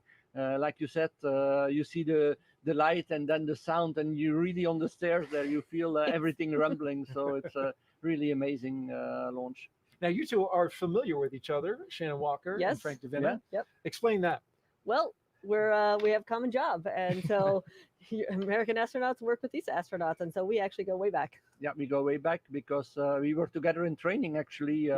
When I was doing my mission in 2009, Shannon was also in training on Soyuz. So That's right. indeed, we go way back, and we have worked a lot together. So tell me, did you get a chance to talk with Matthias before, in the days leading up to launch? Yes, I talked a couple of times with him, not as much as I would have wanted because, again, the launch was a little bit delayed and I had to be back in Europe welcoming Thomas. But I think he's very motivated, of course. It's his first flight. It's always like this. Of course, also a little bit curious what's going to happen because it's different. The second flight and the first flight is totally different. At least for me, it was because you go into the unknown, and it's always a little bit scary to go into the unknown. You know that the people expect a lot of you. Matthias has a whole science program, not only an ESA science program, but also for the benefit of NASA, JAXA, and of course, every astronaut wants to perform to the best of his abilities, and of course, that also brings these thoughts with him. But I told him that he was excellent in training, and I'm sure that he will do a great mission as well. ESA Program Manager for the International Space Station, Frank DeVinna. Thanks for joining us in the post-launch interview. We really appreciate it, and congratulations. Thank you very much. All right, let's send it over to Marie Lewis at the Operations and Support Building with another guest. Thank you, Daryl. I'm here with NASA Associate Administrator Bob Cabana. This is your first crew launch officially as Associate Administrator. How was the launch tonight for you? Oh, it was fantastic, Marie. What a beautiful evening for a launch. You know, it's like I tell folks, don't take pictures, experience it. And it was another great experience seeing those four guys take off into space on top of that Falcon 9 on that Dragon. How amazing. What a great partnership we have with SpaceX to enable that. I couldn't be more proud of our team in what we've accomplished. And we now officially have more than 600 people who have been to space. Matthias was number 600. Kayla Baron is number 601. What do you think about the trajectory that we're on for human spaceflight going forward? Well, it's absolutely outstanding. You know, what we want to do is enable a commercial economy in low Earth orbit so that we can focus on that really hard job of exploring beyond our home planet, going to the moon to learn what we need, going to the moon in a sustainable way so that we can learn what we need to go on to Mars eventually, establishing that presence in our solar system beyond our home planet. And to do that, we want to commercialize low Earth orbit and get as many folks as we can go into space. And that's what we're enabling right now. I think it's an amazing time for America's space program. We are definitely at an inflection point on how we are commercializing space. And how about the future of the International Space Station in particular? I know that's near and dear to you because you helped build it. I mean, on 4 different space shuttle flights, you're one of the first people to cross the threshold into the space station. You know, I can't believe it's been, almost 23 years since that first mission, that we've had crews on orbit since 2000. I mean, anybody that is 21 years old or younger in the world has never known a time that there weren't humans living in space. So, I think it's so darn outstanding. And what do you want to say finally to the NASA and SpaceX teams that have gotten us here today? We're in this regular cadence of missions, and also to our international partners. Well, first off, I want to say thank you. Thank you for all your dedication and hard work. This is not an easy job. It is a huge challenge to safely get humans to and from low Earth orbit. And the partnership that we have with our international partners, with our commercial crew partners, it has enabled this space economy that we have right now. I can't wait until we get Gateway around the moon. Again, an international partnership as we go back to the moon in a sustainable way. It's absolutely outstanding. So I think the future that we have in space is amazing, absolutely amazing. What a great time to be part of America's space program. Absolutely. Associate Administrator Bob Cabana, thank you so much for joining us. And happy Veterans Day, a little early, and happy Marine Corps birthday. More importantly, yeah, that's right, 246 years young. Happy birthday to all the Marines. And, thank you for everybody's hard work that makes NASA such an awesome place to work. #1 in the federal government. This is an amazing team, and I couldn't be more proud of them. All right. Thank you so much. You bet. Daryl, we'll send it back to you. And Bob, thank you so much. And now you're looking at a view of the first stage of the Falcon 9 rocket, which has landed back on a drone ship out in the middle of the Atlantic Ocean. The view cut out during our live coverage, but now you see it there. It landed, and it was a beauty. It was. That is so amazing that they do that time and time again. It flew CRS-22, it flew Crew-3, and it'll fly again. Yes, it will. Now, just a quick update on the launch operations. The nose cone from the Dragon has deployed off of it. Yep. And so that allows it to dock. So absolutely, that's one of the key milestones, getting that nose cone open. You've got some engines underneath the nose cone, and of course the docking apparatus that allow it to dock to space station. That's ready to go. And now the astronauts will prepare for their 22-hour, roughly, journey to the International Space Station. They will. They'll probably have a snack and then get some sleep. All right. In the meantime, how about we do a social question? Oh, great. One Let's do last that. one Let's for do Shannon it. Walker here at the Crew-3 launch broadcast. Let's take a look, and here we go. Hi, NASA. I'm talking here from Brazil, and would you like to know, they would like to know, how it feels to observe all the beauty of the planet from above. Your view when you were looking back at Earth. You know, it's really, really hard to put into words, but when you first get into space and you can look out and you see the curvature of the Earth and you see the land masses and the oceans and the clouds, it's a lot to take in. But it's truly amazing what you can see from up there. And as a NASA administrator, Bill Nelson, said before, it really makes you feel like you want to be a good steward of the Earth, because from above you can see how fragile everything. Absolutely. And now Raja, Tom, Kayla, and Matthias are going to see that view. Yep. 3 rookies on board as they go on their way to arrive at the International Space Station around 7 p.m. Eastern Time tomorrow. And we are going to stay on the air for continuous live coverage along their entire ride to station through our coverage here at Kennedy Space Center. It's going to conclude. We'll turn it over to teams in Hawthorne and Houston to take us through the next phases of the Crew-3 mission, all the way through hatch opening, and then, of course, the welcome ceremony for the crew. Shannon, I've watched those ceremonies on TV, but you've actually done it. There's a lot of like air hugs in space. A lot of hugs in space. It's really nice to greet a new crew coming on board and seeing your friends coming across the hatch. It's special. And for those of you watching online on YouTube, take a look at the description below. You will find a new link for the Crew-3 Coast Phase. That live coverage will continue at that location in just a bit. If you're watching on NASA TV, you won't notice a thing. Coverage will continue. And also, we want to let you know that there is a post-launch news conference.